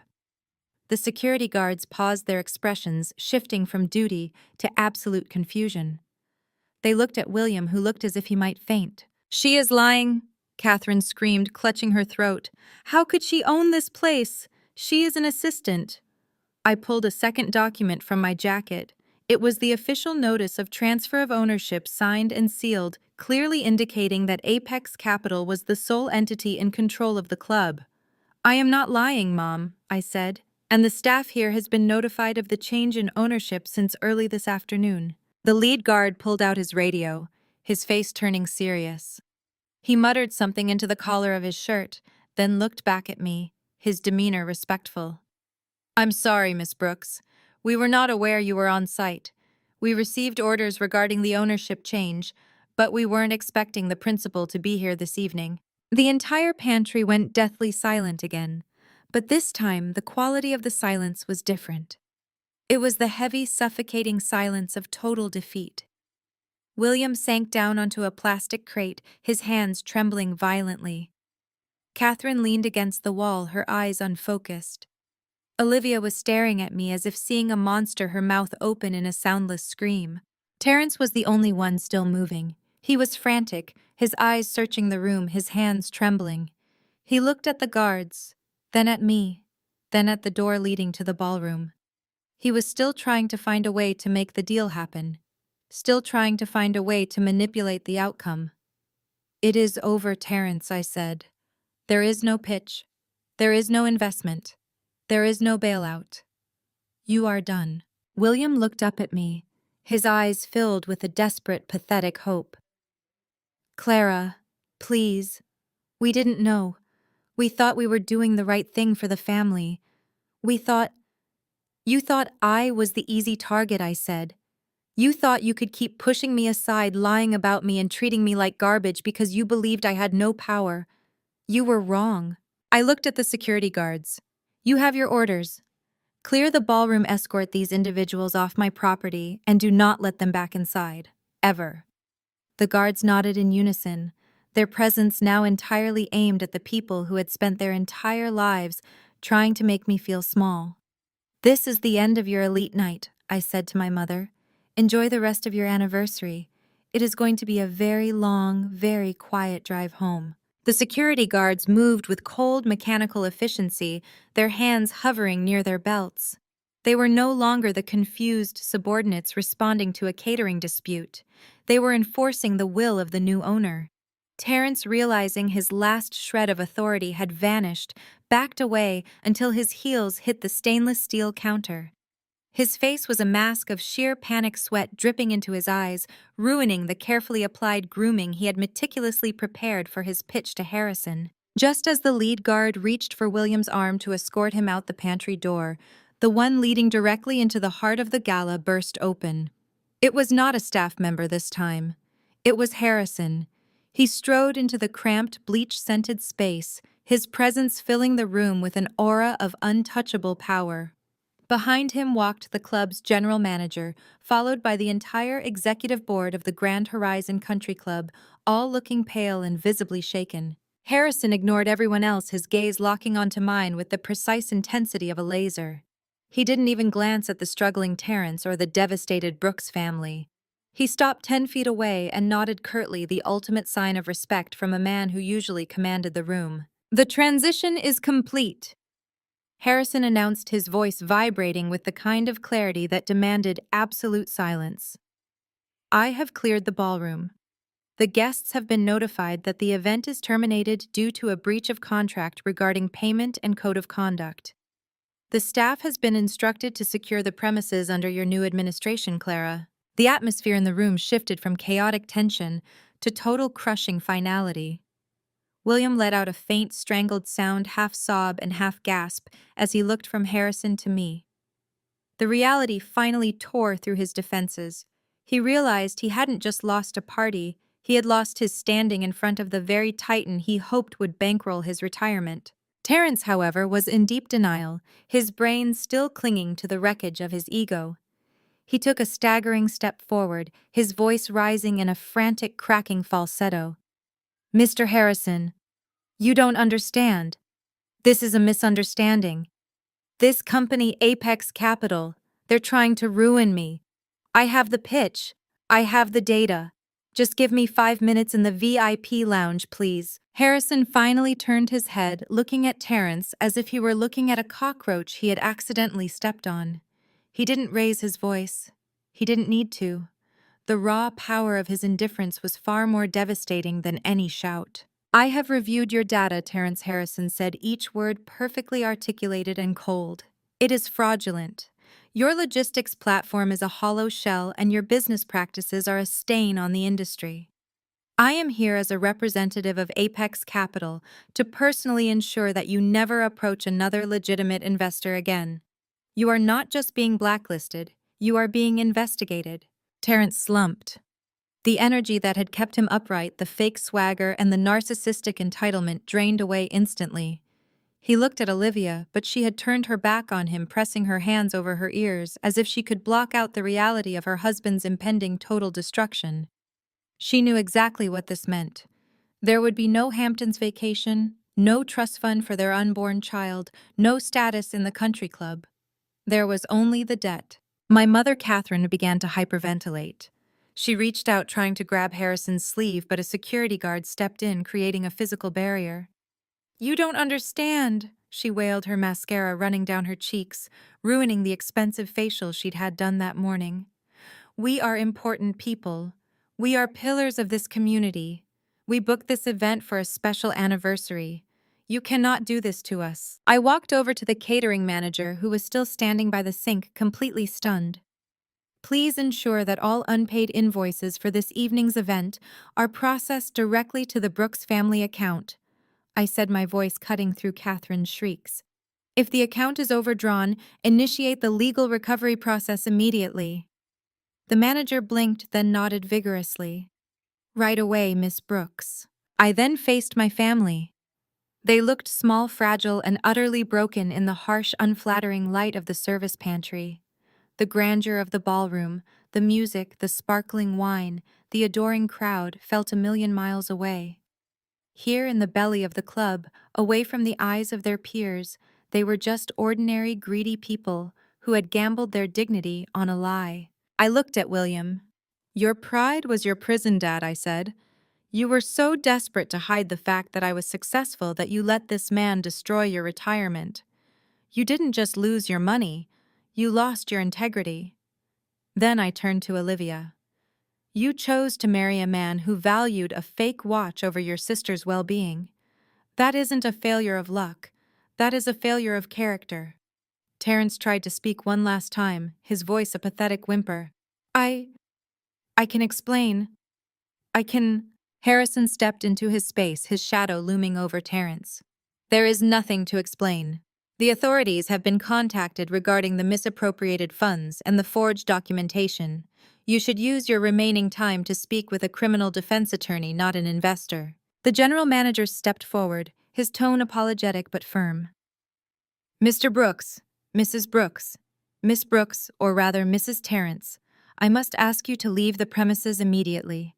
Our new owner has requested that the facility be cleared. We will have security escort you to your vehicles. The finality of the request landed like a gavel strike. Catherine looked at me, her eyes pleading for a scrap of the mercy she had never shown me. Clara, please. Just one conversation. We can go somewhere else. We can... I looked at her, and for the first time I felt absolutely nothing. No anger, no desire for revenge, no lingering need for an apology. I had reclaimed my power, and the emptiness in her eyes was her own burden to carry. There are no more conversations to be had, Mom, I said. You wanted an elite party. You wanted to impress the world. I hope the last few minutes have been memorable enough for you. I nodded to the security team. They stepped forward, their faces stone cold. It was time for the final act. As they began to move toward my family, Harrison stood by my side, a silent, powerful guardian of the new order. The climax was not a shouting match.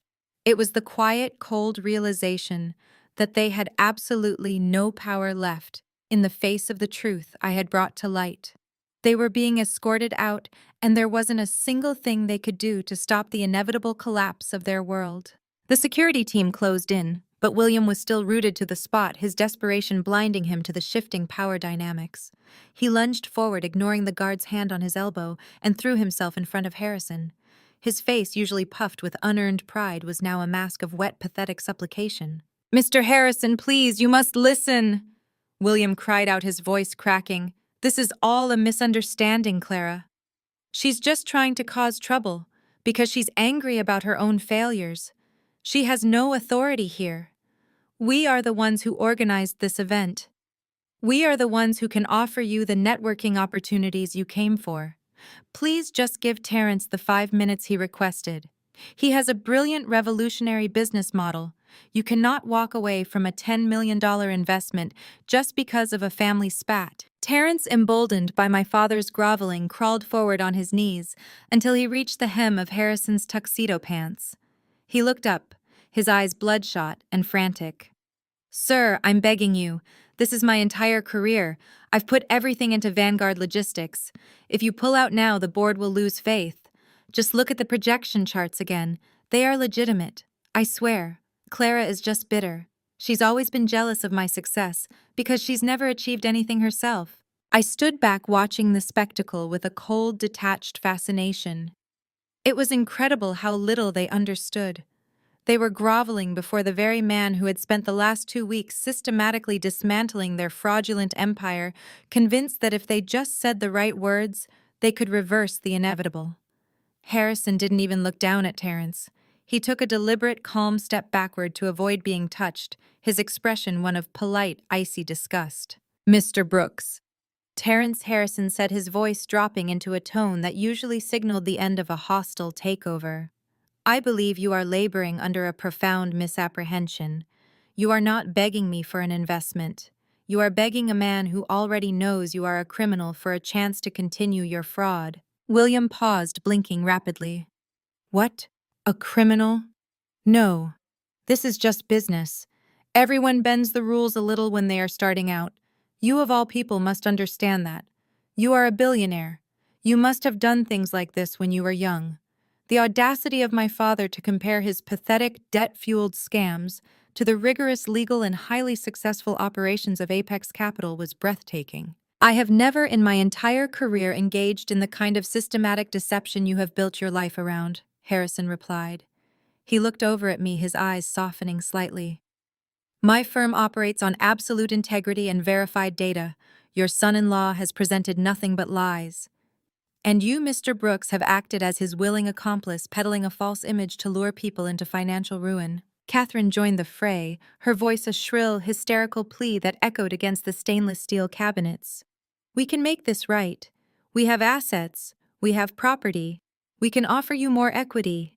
Mr. Harrison, please think of the gala. Think of the optics. You are a man of class. Do you really want to be seen shutting down an event for the Brooks family? Think of your reputation." It was pure, uncut narcissism. Even now, with their financial lives actively burning, they were still worried about how the gala would look in the society pages. They were still trying to manipulate the situation, believing that their status, a status they had effectively bought with borrowed money, was enough to shield them from the reality of their insolvency. I decided to speak up, my voice calm and cutting through the hysteria.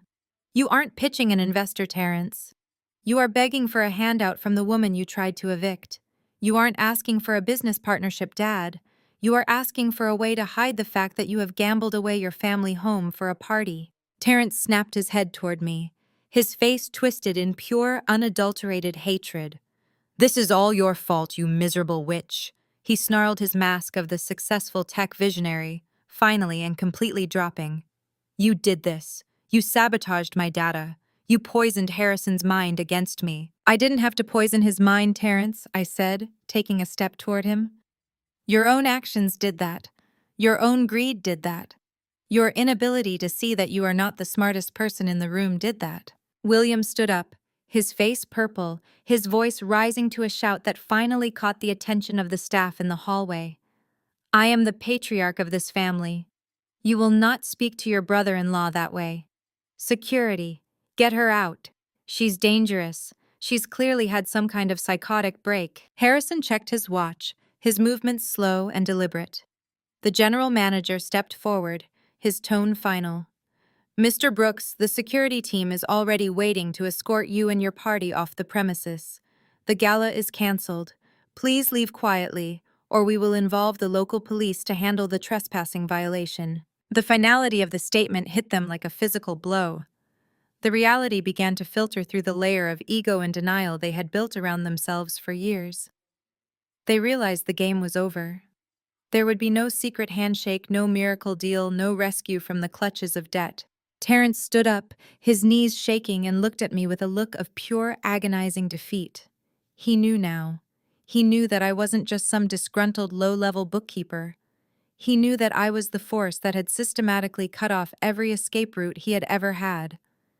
He realized that the woman he had treated like a peasant was the queen on the chessboard, and he had spent his entire pathetic career trying to play against me without even knowing I was in the game. William looked around the pantry, the realization of his homelessness beginning to sink in. He looked at the floor, then at his wife, then at the daughter he had spent years dismissing as a failure. He had nothing left to say. The groveling hadn't worked, the threats hadn't worked, and his social status had evaporated. "Get them out," I said to the security guards, my voice completely devoid of mercy, "and make sure they don't take the gift bags on the way out. They haven't earned them." Harrison did not even acknowledge the exit of my parents or the pathetic whimpering of Terrence as they were ushered toward the loading bay. His focus remained entirely on me, his posture shifting from that of a powerful executive to a dedicated professional, reporting to his superior. The general manager and the board members stood behind him, their faces pale, watching the exchange with a mixture of terror and curiosity. They were beginning to understand that the dynamic of their world had fundamentally shifted in the last 10 minutes. Clara Harrison began, his voice calm and professional. "The staff has been fully briefed on the transition. We have terminated the existing service contracts effective immediately. The catering team and the waitstaff have been paid in full for the remainder of their shifts, and we have brought in our own team to secure the back-office operations." I nodded, feeling a cold satisfaction at the efficiency of it all. It was precisely what I expected from Apex Capital. Everything we touched was handled with surgical precision. "Thank you, Harrison. I appreciate the swift handling of the logistics. How is the sentiment in the ballroom among the remaining guests?" Harrison offered a thin, professional smile. "Confusion is the primary emotion," he noted. "Most of the guests are wealthy socialites who have never been asked to leave a party in their lives. They are currently huddled by the coat check, whispering among themselves about the sudden closure. We have security guards at all exits, ensuring no one lingers. Your family is being handled, though your father is currently attempting to argue with the head of security in the parking lot. I have instructed them to involve the local authorities if he does not leave the property within the next 5 minutes." "That is good," I said. "I want them off the property without a scene if possible, not for their benefit but to maintain the reputation of this club." The general manager, a man named Mr. Henderson, who had built his career on serving the local elite, finally found the courage to speak. "Miss Brooks," he said, his voice trembling slightly. "We were not aware of the acquisition until less than 2 hours ago.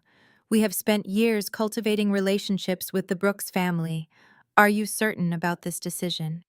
It will cause quite a stir in the community." I turned my gaze to him. "Mr. Henderson, you have spent years cultivating relationships with people who do not have the liquid assets to pay for their own events. If your management strategy relies on catering to vanity projects funded by debt, then your business model is fundamentally flawed. Under Apex Capital, we focus on value, sustainability, and real assets. If you can adapt to that, we can discuss your future here. If you cannot, I suggest you collect your final paycheck today." Henderson went quiet immediately, his face draining of color. He recognized that this was not a debate, it was a direct order. Now, Harrison continued, returning my attention to my chief investment officer regarding the Vanguard Logistics proposal. "I want you to officially flag Terrence as a high-risk fraud and distribute that notice to our entire network of partner firms. He is not just to be denied funding, he is to be completely ostracized from any reputable investment circle." Harrison nodded, his expression approving. "Done.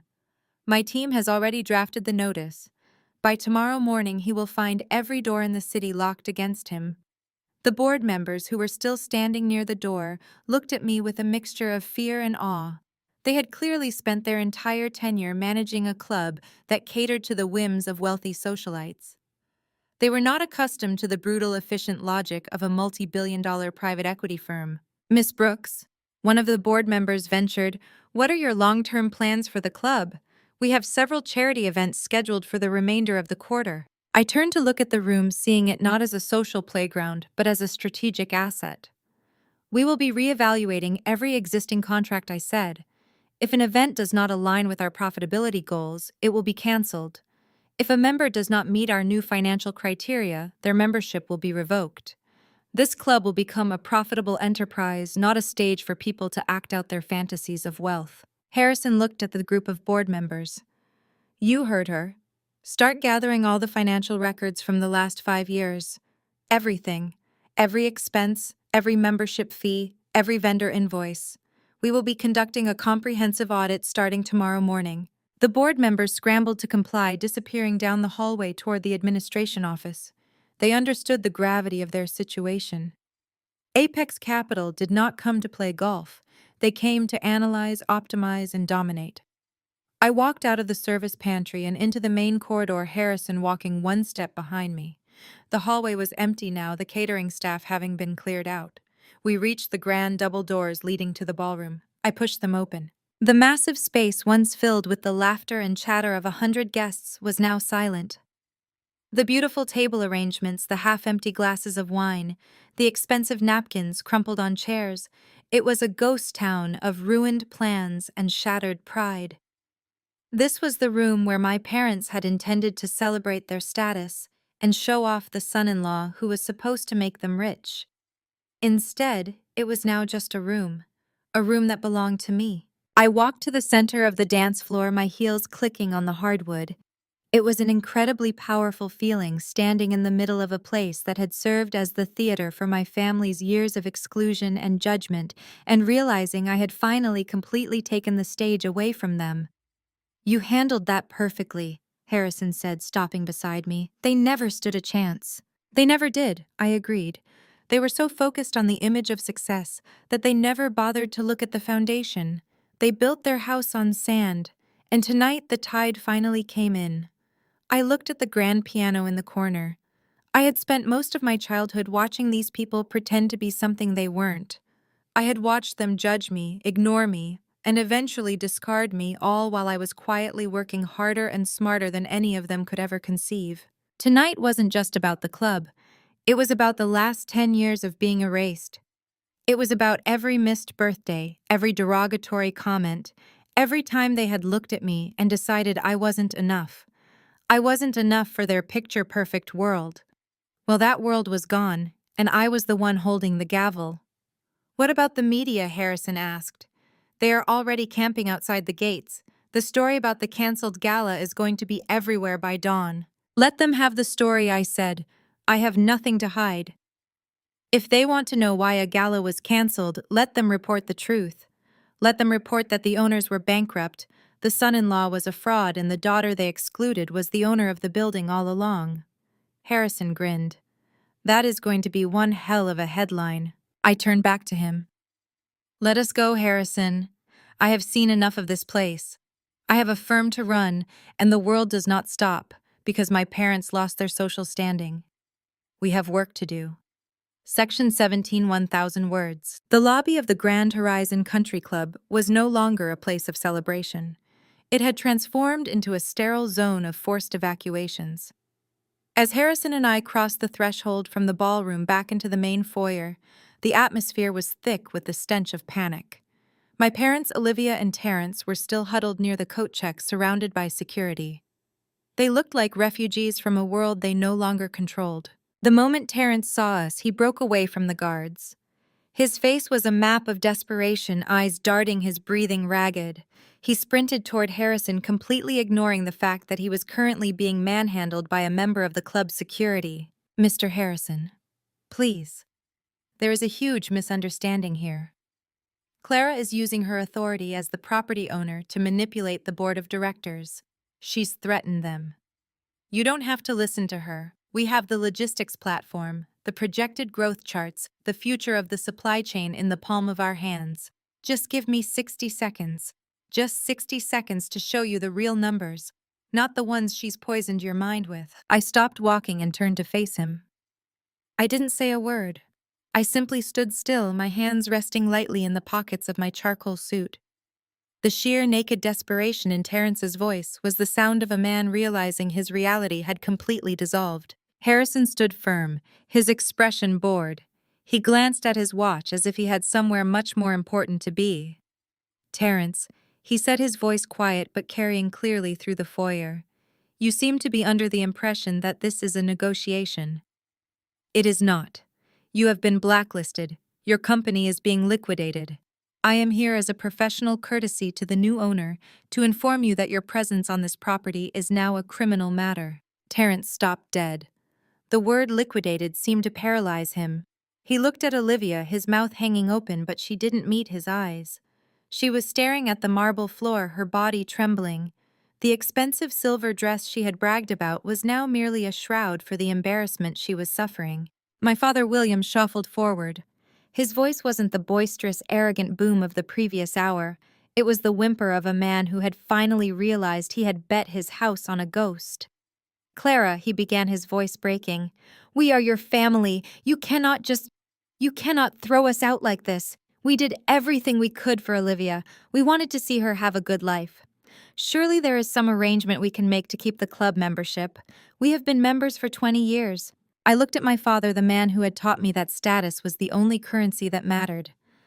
I saw him now not as the powerful figure he used to pretend to be, but as a man who had been terrified of being exposed his entire life. You aren't members anymore, Dad, I said. You defaulted on your dues. I saw the delinquency reports from the accounting department this afternoon.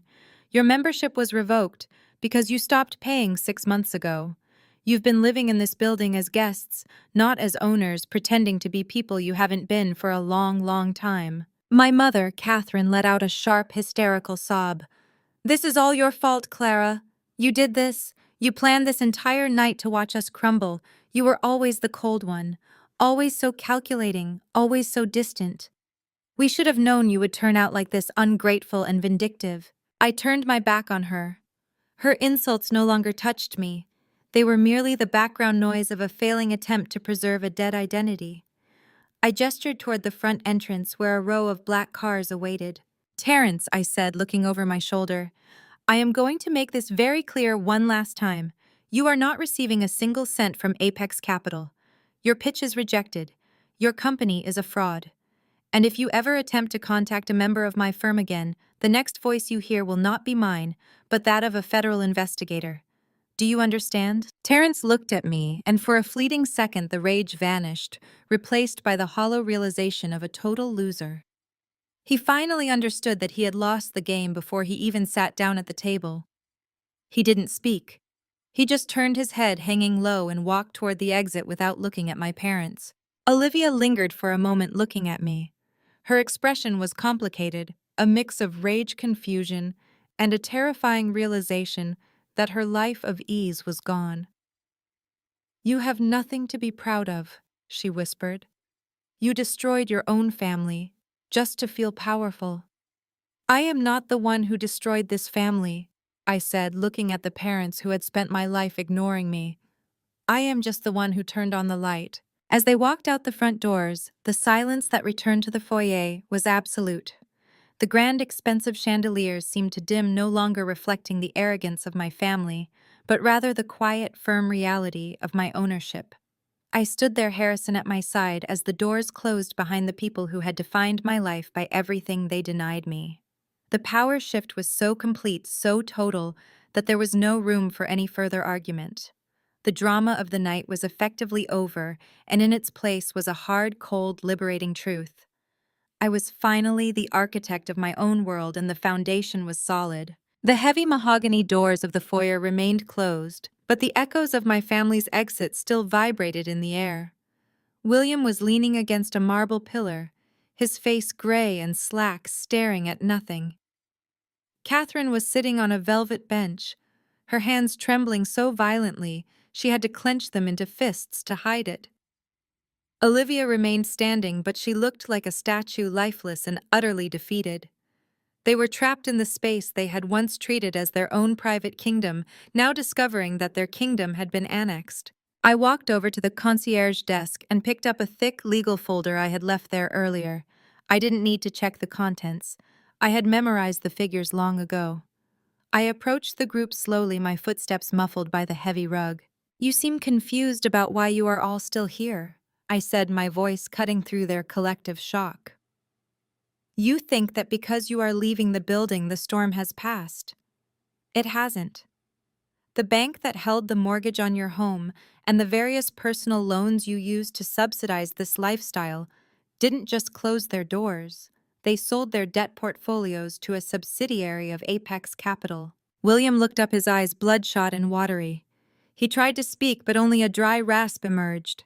He had been an executive his entire life. He knew exactly what the acquisition of a debt portfolio meant. I continued, letting the weight of my words land. "I bought that debt 3 months ago. I know about the predatory loans you took out to pay for the first anniversary party. I know about the credit lines you opened in Olivia's name when her husband's cash flow dried up. I bought every single one of those liabilities at a deep discount." Catherine let out a sharp, jagged breath. "You bought our debt? Why? Why would you do that?" I smiled, and there was no warmth in it. "I did it because I wanted to ensure that you would never be able to hide from the reality of your choices. Every month, the interest on those loans accrues. Every month, I am the one who receives the payment statement. And because I am the lender, I also have the authority to initiate the foreclosure process at any moment I choose. The silence that followed was total. Olivia stared at me, her expression shifting from hatred to a terrifying kind of awe. She was looking at her sister, the one she had called an awkward failure for years, and realizing she was looking at the woman who now held the keys to their literal survival. "You have total control," Olivia whispered, her voice hollow. "You own the house. You own the club. You own the debt." I looked at my family, seeing them for the first time without the lens of childhood longing. They were not powerful. They were not even villains. They were small, frightened people who had spent a lifetime building an image out of air. "I am not taking your home today," I said, looking at William. "You can stay in that house for now. But remember this: every single day, you wake up in those rooms. The roof over your head, the car in your driveway, and the food in your pantry belong to the daughter you tried to erase. That is your reality now. You live at my pleasure, not your own." William buried his face in his hands, his shoulders shaking with the sound of a man who had finally lost everything that mattered to his ego. Catherine clutched her purse, her spirit crushed by the realization that she had been defeated by the very person she had spent decades mocking. The collapse was absolute. The armor of their status had been stripped away, and they stood revealed as nothing more than the victims of their own insatiable greed. They were no longer the elite family of the country club. They were just debtors at the mercy of the woman they had cast aside. The head of security, a man named Miller with broad shoulders and a no-nonsense expression, stepped forward. He didn't look at me. He looked at the remnants of my family. He had received the call from the executive office and knew exactly who signed his paycheck now. He nodded toward the front doors, his voice devoid of any hesitation. "The club is officially closed to private events," he stated. "Please gather your personal belongings and vacate the premises immediately. If you have vehicles parked in the lot, they must be removed within the hour." William struggled to stand, his legs clearly unsteady. He tried to puff out his chest one last time, an pathetic attempt to assert a dominance that had evaporated the moment I revealed my ownership. "You cannot do this," he sputtered. "We have guests.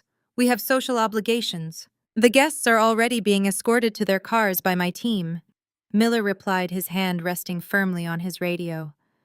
"The property management has changed. You are currently trespassing on private land. I suggest you comply before I am forced to involve the local police to physically remove you." Olivia looked around the room, the reality of the situation finally pinning her to the wall. The ballroom was empty, the lights dimming to a low, clinical glow that highlighted the debris of the aborted celebration. The flowers looked wilted, the centerpieces now just expensive trash. She looked at her parents, then at the guards, and finally at me.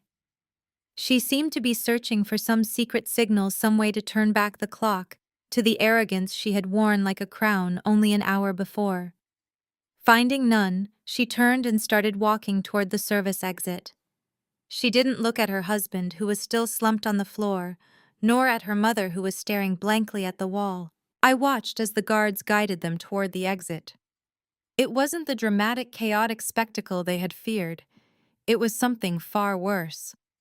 It was a silent, efficient removal of people who no longer mattered to the environment they had worked so hard to possess. My mother followed Olivia, her head bowed, her designer gown dragging in the spilled champagne that had pooled on the hardwood floor. My father was the last to go.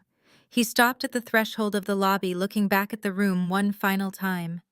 His eyes met mine across the expanse of the empty hall. He didn't speak. There was nothing left to say that hadn't already been shredded by the truth.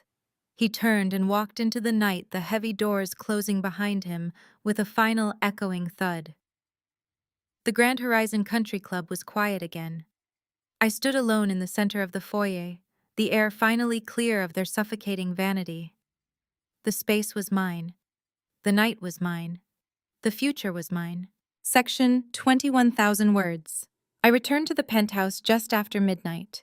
The city stretched out below me, a vast, glittering grid of millions of lives, each one struggling, dreaming, or collapsing in its own way.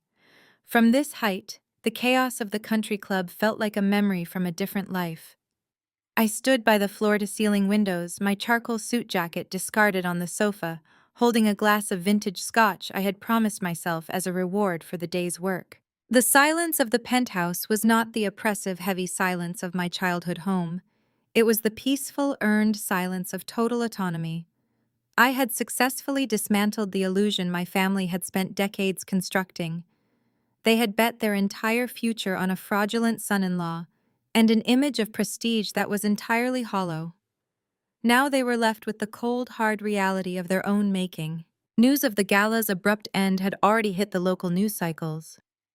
My team at Apex Capital had prepared a measured, factual press release for the club's new management, stating that the event was canceled due to the host's inability to meet contractual financial obligations.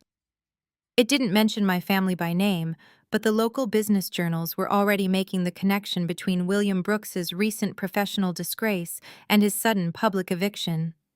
The reputation they had valued above all else was being shredded in real time, not by my spite, but by their own history of deceit. I checked my tablet. Terrence had deactivated all his social media profiles within an hour of leaving the club. The investors he had been courting were already distancing themselves publicly, stating they had never finalized any financial commitments with Vanguard Logistics. The company wasn't just failing, it was being liquidated by a board of directors that was finally waking up to the extent of his fraud. My parents had retreated into their foreclosed home, waiting for the bank to finalize the repossession. I knew they were calling distant relatives, trying to spin a story of sudden misfortune and unfair treatment. They were looking for anyone who would listen to their version of the betrayal. But for the first time in my life, I didn't feel the need to counteract their narrative. The truth didn't need a public relations campaign. The truth simply existed, and eventually it settled into the foundation of their lives until there was no room left for the lies. I thought about the years I spent feeling like an outcast, the nights I spent in a cramped, cold apartment while they bragged about Olivia's accomplishments, the constant, low-level hum of knowing I was never enough. I had carried that weight for so long that it had become part of my own identity. I realized now that the weight hadn't been mine to carry. It was the projected insecurity of people who were terrified that if they stopped performing for the world, they would have nothing left to offer. I picked up the diamond necklace I had worn for the party and set it back inside its velvet box. It wasn't just jewelry. It was a reminder that I was the one who had finally broken the cycle. I hadn't destroyed them out of a need for vengeance. I had done it out of a need for self-preservation. They had been trying to erase my existence for years, using me as a backdrop to their fake prosperity. I had simply stepped out of that shadow and turned on the light. I wasn't the bitter, unsuccessful sister anymore. I was the person who held the cards. I was the person who decided who stayed and who went. I had reclaimed my name, my reputation, and my peace. My phone vibrated. A message from Harrison. Everything is handled. The club staff is under new management, and the legal team is preparing the paperwork to ensure Terrence never sees another cent of investment capital in this state. He's finished, Clara. I looked at the message and smiled. It was done. The chapter was closed. I walked over to the bookshelf that lined my office wall, not a collection of business books, but a collection of art history and design texts that I had collected over the years, the real interests I had hidden for so long. I took out a book, sat in my leather armchair, and looked out at the city. I had been told my entire life that I was an embarrassment. I had been told that my interests were worthless, my career was a joke, and my presence was an inconvenience. And yet here I was at the summit of the very world they had tried so hard to force their way into. I hadn't gotten here by following their rules or seeking their validation. I got here by building a foundation that was completely independent of their toxicity. I finally understood that the most powerful thing you can do when your family tries to exclude you is to realize that you never belonged in their world to begin with. You weren't created to be an accessory to their lies. You were created to be the architect of your own truth. If you are watching this and have ever felt the crushing weight of family rejection, or if you have been the one they tried to keep in the shadows while they paraded their favorites, hear me clearly. Their rejection is a reflection of their limitation, not your capacity. When they don't give you space, don't shrink yourself to fit their small world. Go out and build a cathedral. Have you ever had to draw a line in the sand with toxic family members to save your own future? How did you find the courage to walk away? Share your story in the comments below. I read every one of them, and I promise you, you are stronger than the narrative they've written for you. Don't forget to like this video and subscribe to the channel for more stories of reclaiming power and healing from the past. Thank you for listening to my journey. Remember, you deserve to be seen for exactly who you are, not who they want you to be. Your story is your own, and the ending is completely up to you. I'm finally home in the life I built, and for the first time, everything is exactly as it should be. The most profound lesson from Clara's journey is that true worth is never found in the validation of those who refuse to see it. For years, Clara lived under the heavy manufactured weight of her family's expectations, constantly measured against a standard of status that was built on debt, deception, and superficiality. She spent decades believing the narrative that she was an awkward, unsuccessful outsider simply because she did not conform to their hollow definition of success. The realization that her family's opinion was not a reflection of her reality, but rather a manifestation of their own insecurities, was the moment she reclaimed her power. Clara learned that you cannot fix a broken foundation by trying to fit into a house built on sand. By silently building her own empire while enduring their constant exclusion, she discovered that the strongest response to toxic judgment is not to fight for a seat at their table, but to build a completely different, more authentic world for yourself. When family members consistently prioritize appearances over human connection, they relinquish their right to participate in your success. Clara's ultimate victory wasn't just the professional triumph of owning the club or exposing the fraud. It was the psychological liberation of realizing she never needed their approval to begin with. She understood that when people treat you as a liability, the most effective strategy is to stop being accessible to them. Choosing yourself is not an act of selfishness, but an act of survival. If you are currently being held back by people who refuse to acknowledge your true value, have the courage to walk away and build a life that you are proud of.